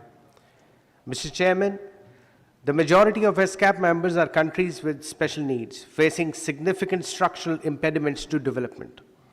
Regional cooperation holds the key to overcoming issues faced due to lack of productive capacity, geographical and resource constraints in case of countries with special needs. The interlinking of peace and development remains important. Climate change adds another dimension to the vulnerability debate. The situation demands an ever more vigilant monitoring of the global scenario with a view to accurately assessing the vulnerabilities and their impact and how they can be best addressed. Mr. Chairman, Pakistan strongly supports countries with special needs in their quest for greater and across-the-board recognition of their financial and technical needs. We also remain committed to helping them within our means to overcome the formidable obstacles and to pursue their development goals. Pakistan has been actively participating in the process of Istanbul Programme of Action for Least Developed Countries, Pakistan's Technical Assistance Program, designed to assist capacity building in the LDCs, offers higher level and technical education in the fields of medicine, dentistry, pharmacy, engineering, central and commercial banking, railways, and postal services. Pakistan has been working to deepen trade and investment relations with LDCs. Duty-free access has been offered to some of the LDCs in the region on items of interest to them. As a transit country, Pakistan also remains committed to Vienna Programme of Action for landlocked developing countries by providing easy, efficient, and expeditious transit access to landlocked neighbors to help them expand their international trade. Promoting regional connectivity and to make Pakistan a regional transit hub is an integral part and central pillar of our national vision for trade and transport sector. Pakistan's location at the crossroads of South, Central, and Western Asia is indeed instrumental in this regard. We concur with the conclusion of the CSN 2019 report that structural transformation to reduce poverty is a multi-layered and long-term process which requires resource and policy guidance. The Asia-Pacific countries with special needs are a diverse group. However, they also exhibit extensive similarities, which implies that solutions based on regional best practices can prove to be effective in addressing structural impediments which they face. Thank you, Mr. Chair. Thank you, Pakistan. Russian Federation, the floor is yours. May I remind member states to keep the intervention short. Thank you. Благодарю вас, господин председатель. Уважаемые делегаты, государства-члены ИСКАТа, относящиеся к группе стран с особенными потребностями, мы знаем, добились успехов в развитии и сокращении масштабов бедности. Вместе с тем они по-прежнему сталкиваются с многочисленными трудностями на пути достижения целеустановок повестки дня в области устойчивого развития до 2030 года. Со стороны международного сообщества требуются дополнительные адресные меры экспертного, финансового и технологического характера,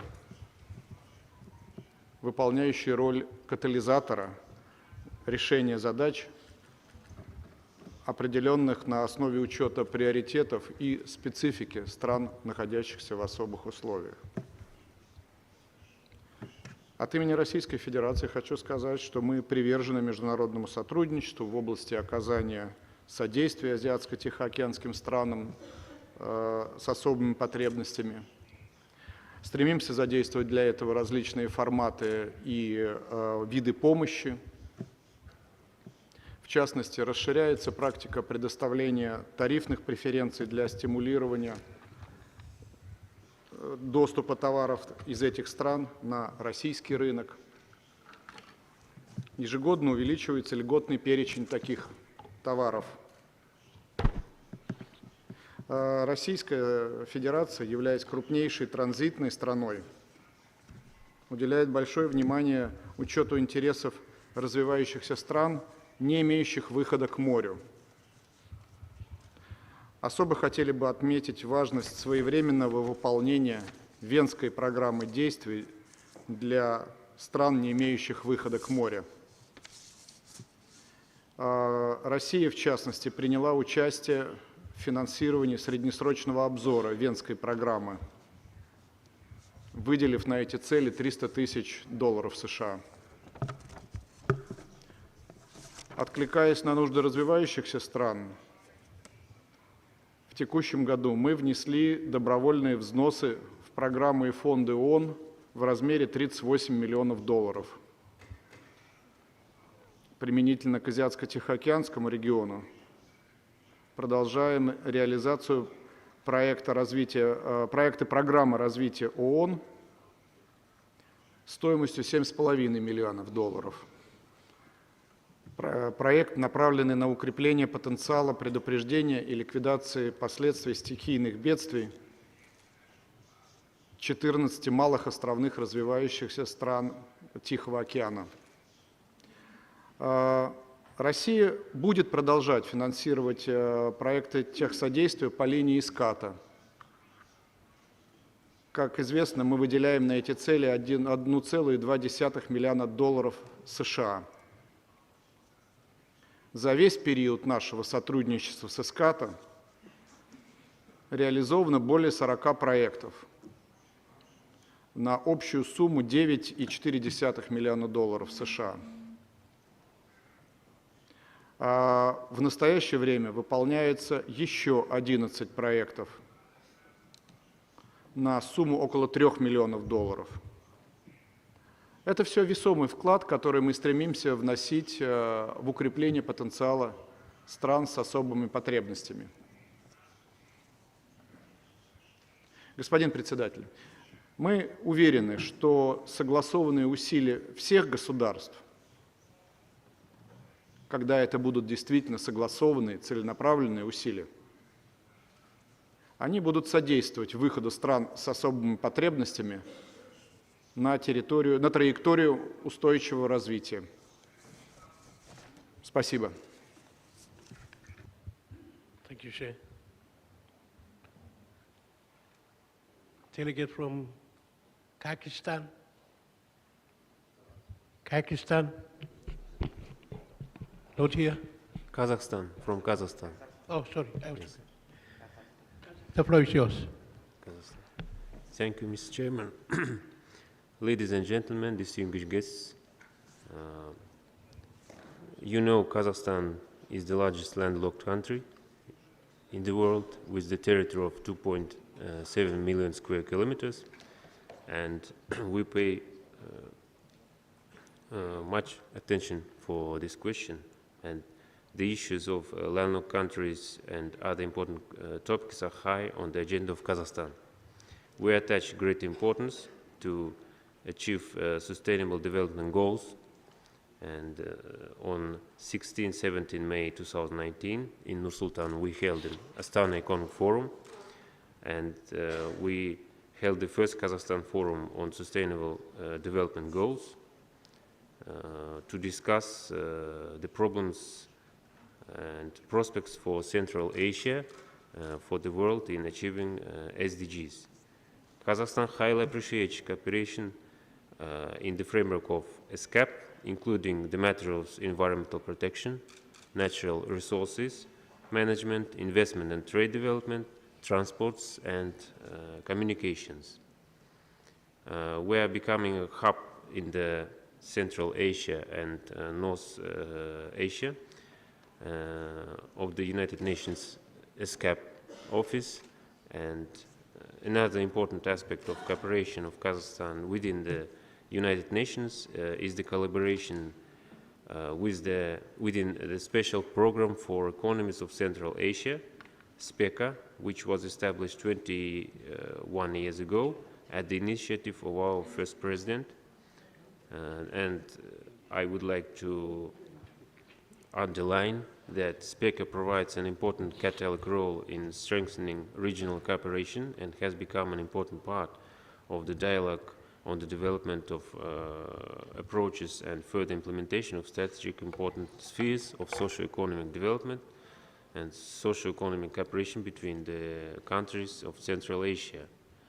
And I would like to inform that we have we make annual contributions to ESCAP and SPECA. To ESCAP $100,000 and to SPECA $20,000 yearly, and we expect from the member countries of ESCAP and look forward for further support in the development of this program. Thank you for attention. Thank you, sir. Delegate from Bhutan. The floor is yours. Thank you, Mr. Chair. Mr. Chair, let me begin by thanking the high-level panelists for a very engaging session. I would also like to thank Madam Utai Kamana, United Nations High Representative for least developed countries, landlocked developing countries, and small island developing countries for her briefing on the situation of countries in special needs. I would like to acknowledge with appreciation the UN ESCAP, the UN OHR-LLS, and UN ECE for successfully organizing the Euro-Asian midterm review of the Vienna Programme of Action for LLDC for the decade 2014 to 2024 in Bangkok in February this year. The review process for my delegation was enriching, and we look forward to consider the outcome of the review that will fit into the comprehensive midterm review of the VPOA later in the year. Mr. Chair, the 74th United Nations General Assembly last year endorsed Bhutan's graduation from the category of least developed countries, and Bhutan has officially entered into the preparatory period of 5 years, which will conclude in December 2023. This important milestone in Bhutan's development journey is a tribute to our visionary leaders and the successful partnership between the Royal Government and our development partners. The Royal Government of Bhutan looks forward to undertake its graduation from LDC in a sustainable manner by building productive capacity and economic resilience to ensure that there is no backslippage on hard-earned development gains. Therefore, Bhutan's 12th five-year plan will be the last plan as a LDC and shall address the last-mile challenges in all sectors and ensure that Bhutan graduates on a sure footing with a strong economy. Mr. Chair, Bhutan has greatly benefited from its collaboration with the UN ESCAP over the past decade. We request that ESCAP continues to extend support to LDCs by promoting knowledge exchange, best practices, sharing of experiences between countries that have recently graduated and those that are on or close to graduation track with a focus on graduation. As Bhutan prepares to graduate from the LDC category, we look forward to the support of our development partners in preparation for a smooth and sustainable transition. Towards this end, the Royal Government also looks towards ESCAP for support during this very important phase in Bhutan's development journey. Thank you. Thank you, sir. Delegate from the People's Republic of China. The floor is yours. Thank you, Chair. First, let me join others to thank all the high-level panelists for their inspiring remarks. And now I'd like to deliver my statement in Chinese. 特殊处境国家包括最不发达国家、内陆发展中国家、小岛屿发展中国家，是国际社会的重要成员。帮助这些国家摆脱贫困、实现发展，既是落实2030年可持续发展议程的应有之义，也是各国义不容辞的责任。国际社会应以联合国为核心，南北合作为主渠道，南南合作为补充的合作格局，帮助特殊需求国家增强发展能力。发达国家应切实履行官方发展援助承诺，加大对特殊需求国家的资金、技术和能力建设等方面的支持。发展中国家应积极探索符合自身国情的发展道路，实现联合自强。主席先生，作为最大的发展中国家，中国积极倡导建立更加平等均衡的全球发展伙伴关系，坚持多边主义和多边贸易体制，反对单边主义和保护主义，支持构建开放型世界经济，支持加强宏观经济政策协调，为发展中国家，特别是特殊处境国家发展创造良好的国际发展环境。中国积极落实务实合作举措，加大对特殊需求国家的援助力度，涵盖减贫、农业、促贸援助、基础设施、贸易投资、生态环保、气候变化、教育、医疗等各领域，有力促进相关国家经济社会发展和民生改善，得到了国际社会的普遍欢迎。中国支持联合国特殊处境国家办公室和联合国亚太经社会在促进特殊处境国家发展方面所做的重要工作。中国愿继续在南南合作框架下与特殊处境国家加强经济技术合作，在力所能及的范围内，通过援助项目、能力建设、经贸合作等方式，帮助特殊处境国家破解基础设施发展滞后、人才不足、资金短缺等发展瓶颈，更广泛参与经济全球化进程，实现自主可持续发展。中国坚定维护巴黎协定和应对气候变化的国际合作成果，全面落实2030年可持续发展议程，为国际发展合作注入强劲动力。主席先生，“一带一路”是促进互联互通、推动共同发展的倡议，在理念和目标上同2030年议程高度契合。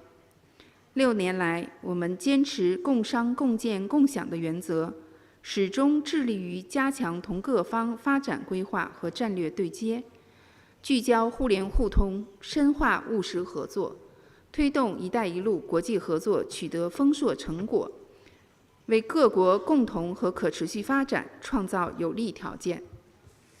1个月前，第2届“一带一路”国际合作高峰论坛在北京成功举行，宣布了一系列支持可持续发展的务实举措，为全球落实可持续发展议程注入新动力，也将为最不发达国家、内陆发展中国家和小岛屿发展中国家等特殊处境国家发展做出更大的贡献，提供更多的发展机遇。中国愿以共建“一带一路”为契机，深化国际发展合作，为全球发展事业贡献更大的力量。谢谢主席先生。Thank you, Madam. Delegate from the Lao PDR, the floor is yours. Mr. Chairman, Excellency, distinguished delegates, at the outset, I would like to thank Madam Executive Secretary and Madam High Representative for their very comprehensive introductory remark under these pertinent agenda items. And also thanks to Your Excellency, Moderator, and the panelists for their very insightful presentations. Mr. Chairman, despite the progress made in socio-economic spheres, countries with special needs, LDC seats, continue to encounter a number of daunting challenges inherent from the geographic constraint and remoteness from the world market. To name just a few, which prevent us from harnessing the developing potential and economic competitiveness. It is believed that translating the international commitment made under various international agreement and framework, including the Istanbul Programme of Action for the least developed countries and the Decade Vienna Programme of Action for landlocked developing countries, into concrete action is crucial. In this respect, my delegation welcomes and look forward to the upcoming global midterm reviews on the implementation of the VPOA to be held by the end of this year. On the other note, the earnest cooperation and continued support from transit countries and development partners will help us to overcome many of these structural challenges and to reduce development gap, thus putting ourselves onto the path of inclusive and sustainable development. Mr. Chairman, in order to maintain this positive trend in the national socio-economic development, as well as to ensure the smooth transition or the smooth second round of the review by the UN CDP and to eligible to graduate from the LDC by 2021.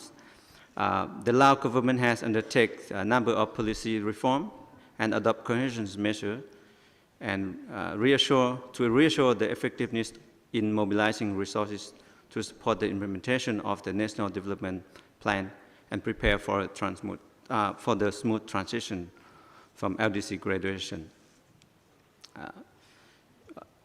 In the inclusion of the LDC graduation in the main objective of our 8th National NACDP, and we will also to do so in the next NACDP to ensure that different aspects of LDC graduations are addressed through the national development project and programs. Particularly, this will allow us working towards sustainably and inclusively graduating from LDC status as a joint national effort, which all development partners will also take part. In this connection, I'd like to take this opportunity to express our sincere thanks to the UN UNTAD and UN ESCAP for their valuable support during the recent national policy workshop on fostering productive capacity and structural economic transformations, which held on 12 and 13 March 2019 in Vientiane. That is brought together all the stakeholders from government and private sector, our development partners. The Laos government has fully aware and committed to human development, which is play a critical role in addressing on 3 criteria for LDC graduation, and believe that developing human capital to diversify our economic is needed, and not only to reach the LDC graduations threshold, but also to face the post-graduation challenges and to reap the benefit from openness, especially the country's full regional and international integrations.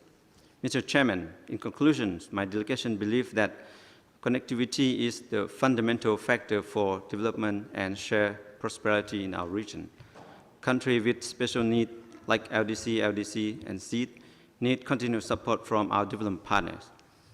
My delegation strongly believes that the international community will reaffirm their commitment to continue to support the Laos government to overcome its special needs and problems in implementing international agri-development agenda. I thank you. Thank you, Shay. Delegate from India, floor is yours. Thank you, Mr. Chairman.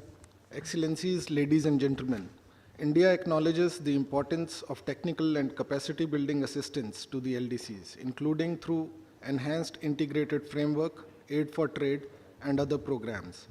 Government of India's broad formats of consolidating partnerships include assistance grants, lines of credit, small developmental projects, technical consultancy, disaster relief, humanitarian assistance, educational scholarships, and a range of capacity building programs.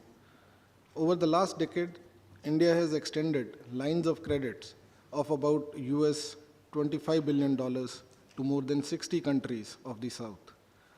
All projects follow universally recognized norms. They do not create unsustainable debt burdens and ensure skill and technology transfer to help local communities maintain and sustain assets that are created. These projects not only cover traditional sectors such as infrastructure, agriculture, education, health and rural development, but also new frontiers ranging from blue economy to digital economy. Under the Indian Technical and Economic Cooperation Program, about 13,000 training slots are provided annually to nominees from 161 countries. All LDCs are eligible for preferential market access in India under our duty-free tariff preference scheme. India remains committed to enhancing contributions to South-South solidarity in accordance with our means and also on the basis of the principles and norms of South-South cooperation. The process of WTO reform must keep development at its core, promote inclusive growth, and fully take into account the interests and concerns of developing members, including the specific challenges of graduating LDCs. The way forward must be decided through a process that is open, transparent, and inclusive. India's IT capabilities have enabled it to adapt to e-commerce marketplace seamlessly. The digital divide in developing countries and LDCs is quite wide. The biggest challenge is how to narrow the gap. It requires massive planning and a long-term vision. LDCs can quickly be mainstreamed into global trade by taking the benefit of opportunities provided by e-commerce. Their integration is crucial for fostering an inclusive trade worldwide and in achieving SDGs. Capacity building initiatives, creation of digital infrastructure, and easy facilitation for products of LDCs through e-commerce platforms could be considered within the Asia-Pacific region. Mr. Chair, I would like to take this opportunity to brief the forum about a transformational public procurement initiative, Government E-Marketplace, GEM as we call it, launched recently by Government of India. GEM is a national public procurement portal of India It is an end-to-end, one-stop online marketplace for public procurement of goods and services. GEM is aimed at making government procurements completely transparent, optimally efficient, and openly inclusive. It leverages technology to completely automate the systems and procurement processes to bring greater accountability in public procurement across country. It has past 2.5 years. GEM promotes inclusiveness by catapulting various categories of service sellers and service providers. Startup Runway is another unique concept which is initiated by GEM. India would be happy to share our experience in establishing similar marketplace to promote sustainable and inclusive public procurement initiatives by LDCs, which would assist in bridging the digital divide. Mr. Chair, in concluding, India believes that regional connectivity is an integral part of India's initiatives. However, India is of the firm view that connectivity initiatives must be based on universally recognized international norms, good governance, rule of law, openness, transparency, and equality. They must follow principles of financial responsibility and must be pursued in a manner that respects sovereignty and territorial integrity. India reiterates its commitment to inclusive and sustainable development in Asia Pacific. Thank you. Thank you, Shay. Ladies and gentlemen, it is time for us to conclude this panel of the special body on least developed, landlocked, developing, and small island developing states. I believe we have learned a lot today, and I would like to thank our eminent panelists for having shared their valuable perspectives and their knowledge. And thank you all who have taken the floor for their comments and their interventions. Thank you very much. Overcoming challenges related to structural transformation and reducing poverty remains an important issue for countries with special needs. We have had a chance today to discuss both the challenges and opportunities related to these two challenges and explore how they are interrelated. Your recommendations will be mirrored in the subsequent activities of the Secretariat. May I now invite all the panelists to return to their reserved seats in the hall and kindly request the chair of the 75th Commission session to return to the podium.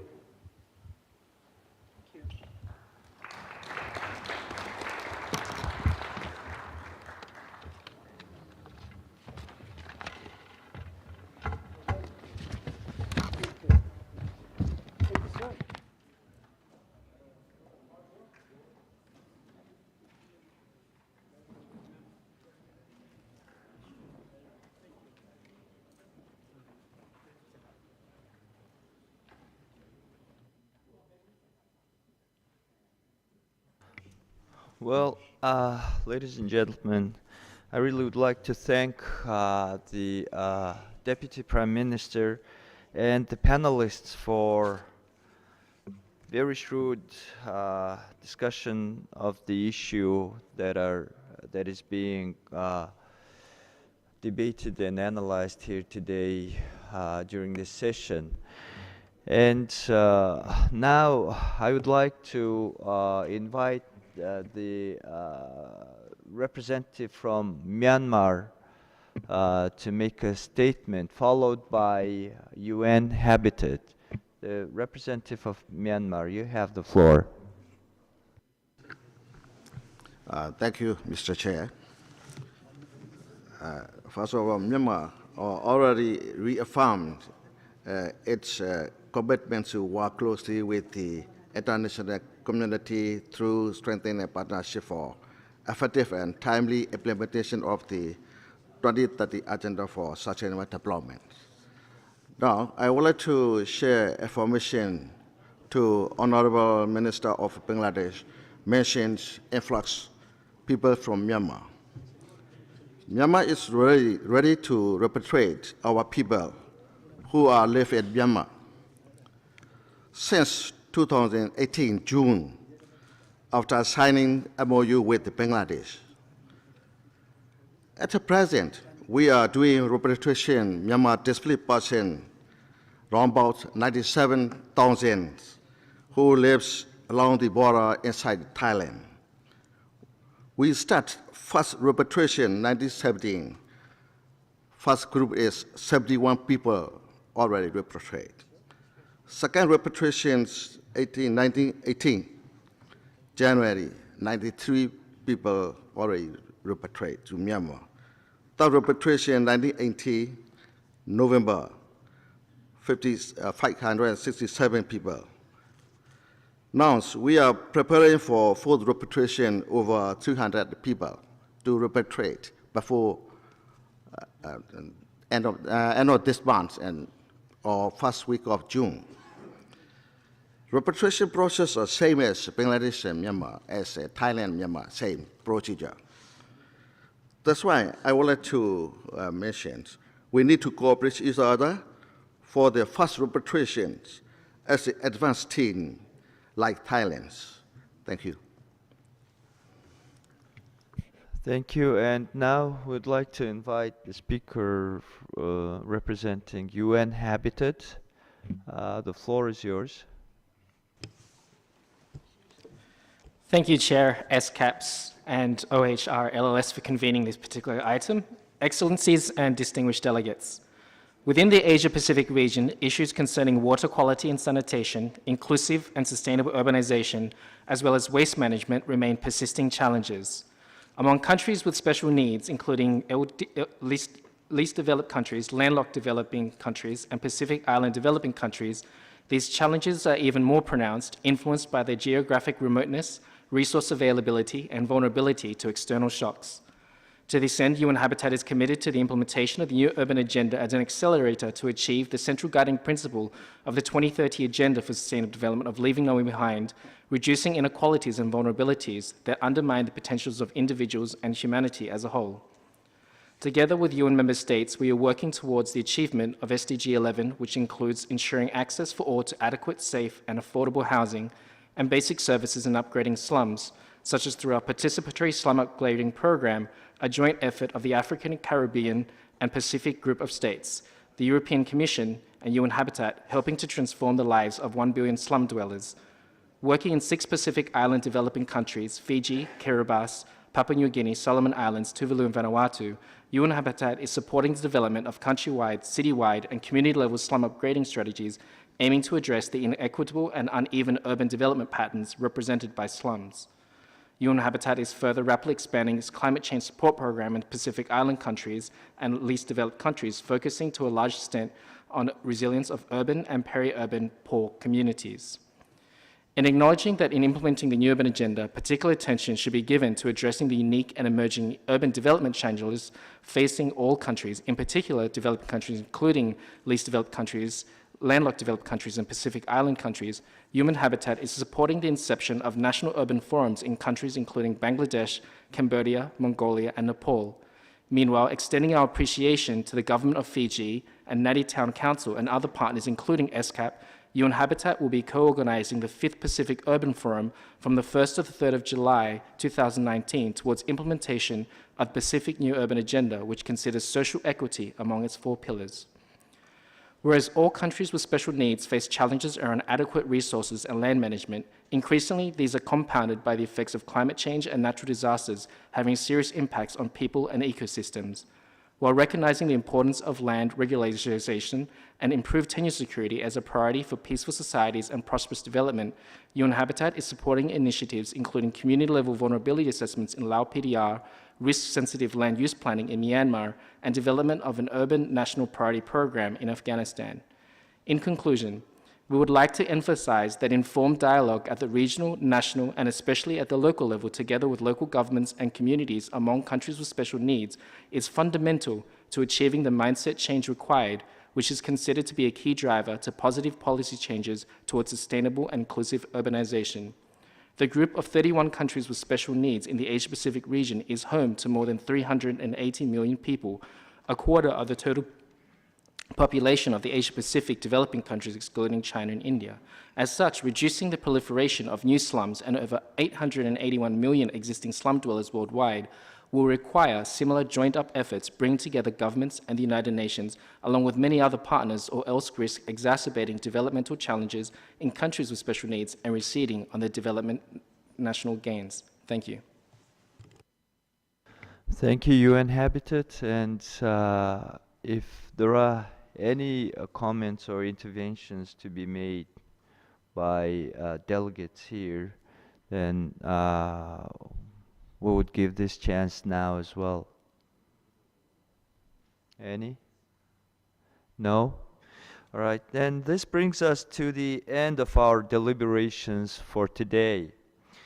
I would like to remind all delegates that meetings tomorrow and the day after will be held under the Committee of the Whole and the Working Group on Draft Resolutions. The plenary meeting shall resume on Friday to adopt the report of this session. And before adjourning for the day, I understand the Secretariat also has some announcements to make. Mr. Shea. Thank you, Mr. Chair. Just a couple of quick reminders. You've heard us talk about the evaluations that help us to understand from the delegates' perspective what you like, what works, what we can improve. And I would like to just make an appeal and a reminder to all delegates to take the time. My colleagues reassure me that it'll only take just a few minutes, a couple of minutes, to complete the survey so that we can get your feedback. It's on the basis of this feedback that we also then assess how we organize future sessions. So I would encourage you all to please avail yourselves of the QR codes that should be on your desk and to just take a couple of minutes to complete those surveys. And then finally, I won't stand in anybody's way, but we have the gala reception by the Ministry of Foreign Affairs of Thailand tonight. It's over at the ministry. The ministry has kindly provided transportation over to the ministry. They can be found over in front of the UNCC where you enter in the morning. Buses will be leaving starting at 5:30, so you have 3 minutes to make the first round, but I understand that there are a couple of rounds of buses, I think all the way up until about 6 o'clock or so. Thank you very much, Mr. Chair. Well, thank you, and this brings us to the conclusion of our session, and I really thank you for very active participation of all the delegates to this session, and we really dealt with very important urgent issues of the development that we're facing today collectively. I mean, the development is, especially for Asia and the Pacific, we are witnessing pretty fast growth of many economies, but to make sure that this development does not fade and does not go away, we really need to work in a concerted manner, and that's what we were really talking about. And to make sure that our development is sustainable, which means it's while developing, we do not ruin the very environment in which we live and on which our development in a longer strategic term depends. That really requires responsible approach on each and every one of us. And again, thank you for very active participation. Thank you for entrusting me with this position of chairing this session. And I wish you all success and very good evening. Thank you. This meeting is adjourned, by the way. That's the final. Just.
they are based at ESCAP, they could say they're ESCAP.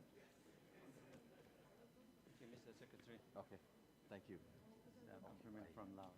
Coffee. Why? I know you like coffee, so we just bring some and for All right, thank you so our much. good friends. Yes, Yes. okay. Enjoy. Yeah, all right. See you. All right, thank you. Thank you.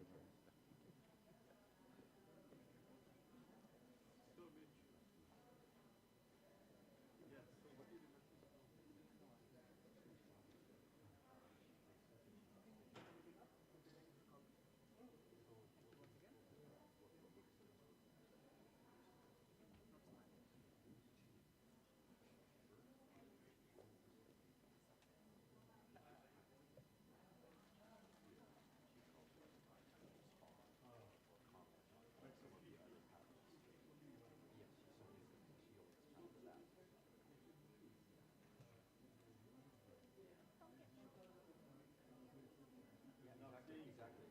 And give her 10 minutes. Yeah. And put all the questions at once. Exactly. I mean, the second. Exactly. That's what I explained to them. They quite happy. That's exactly.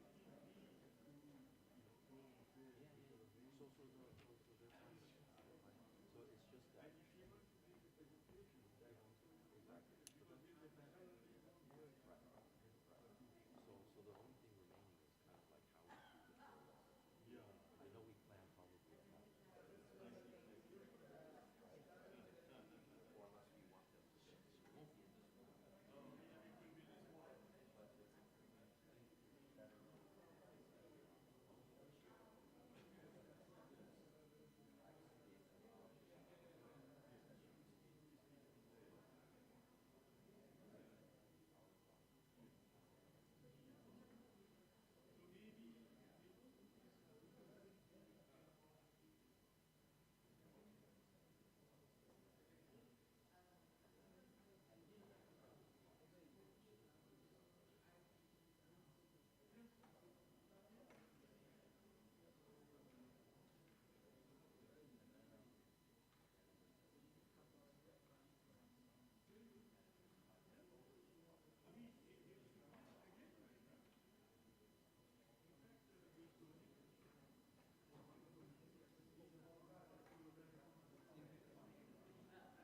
She's downstairs. Yeah, I'll just text her.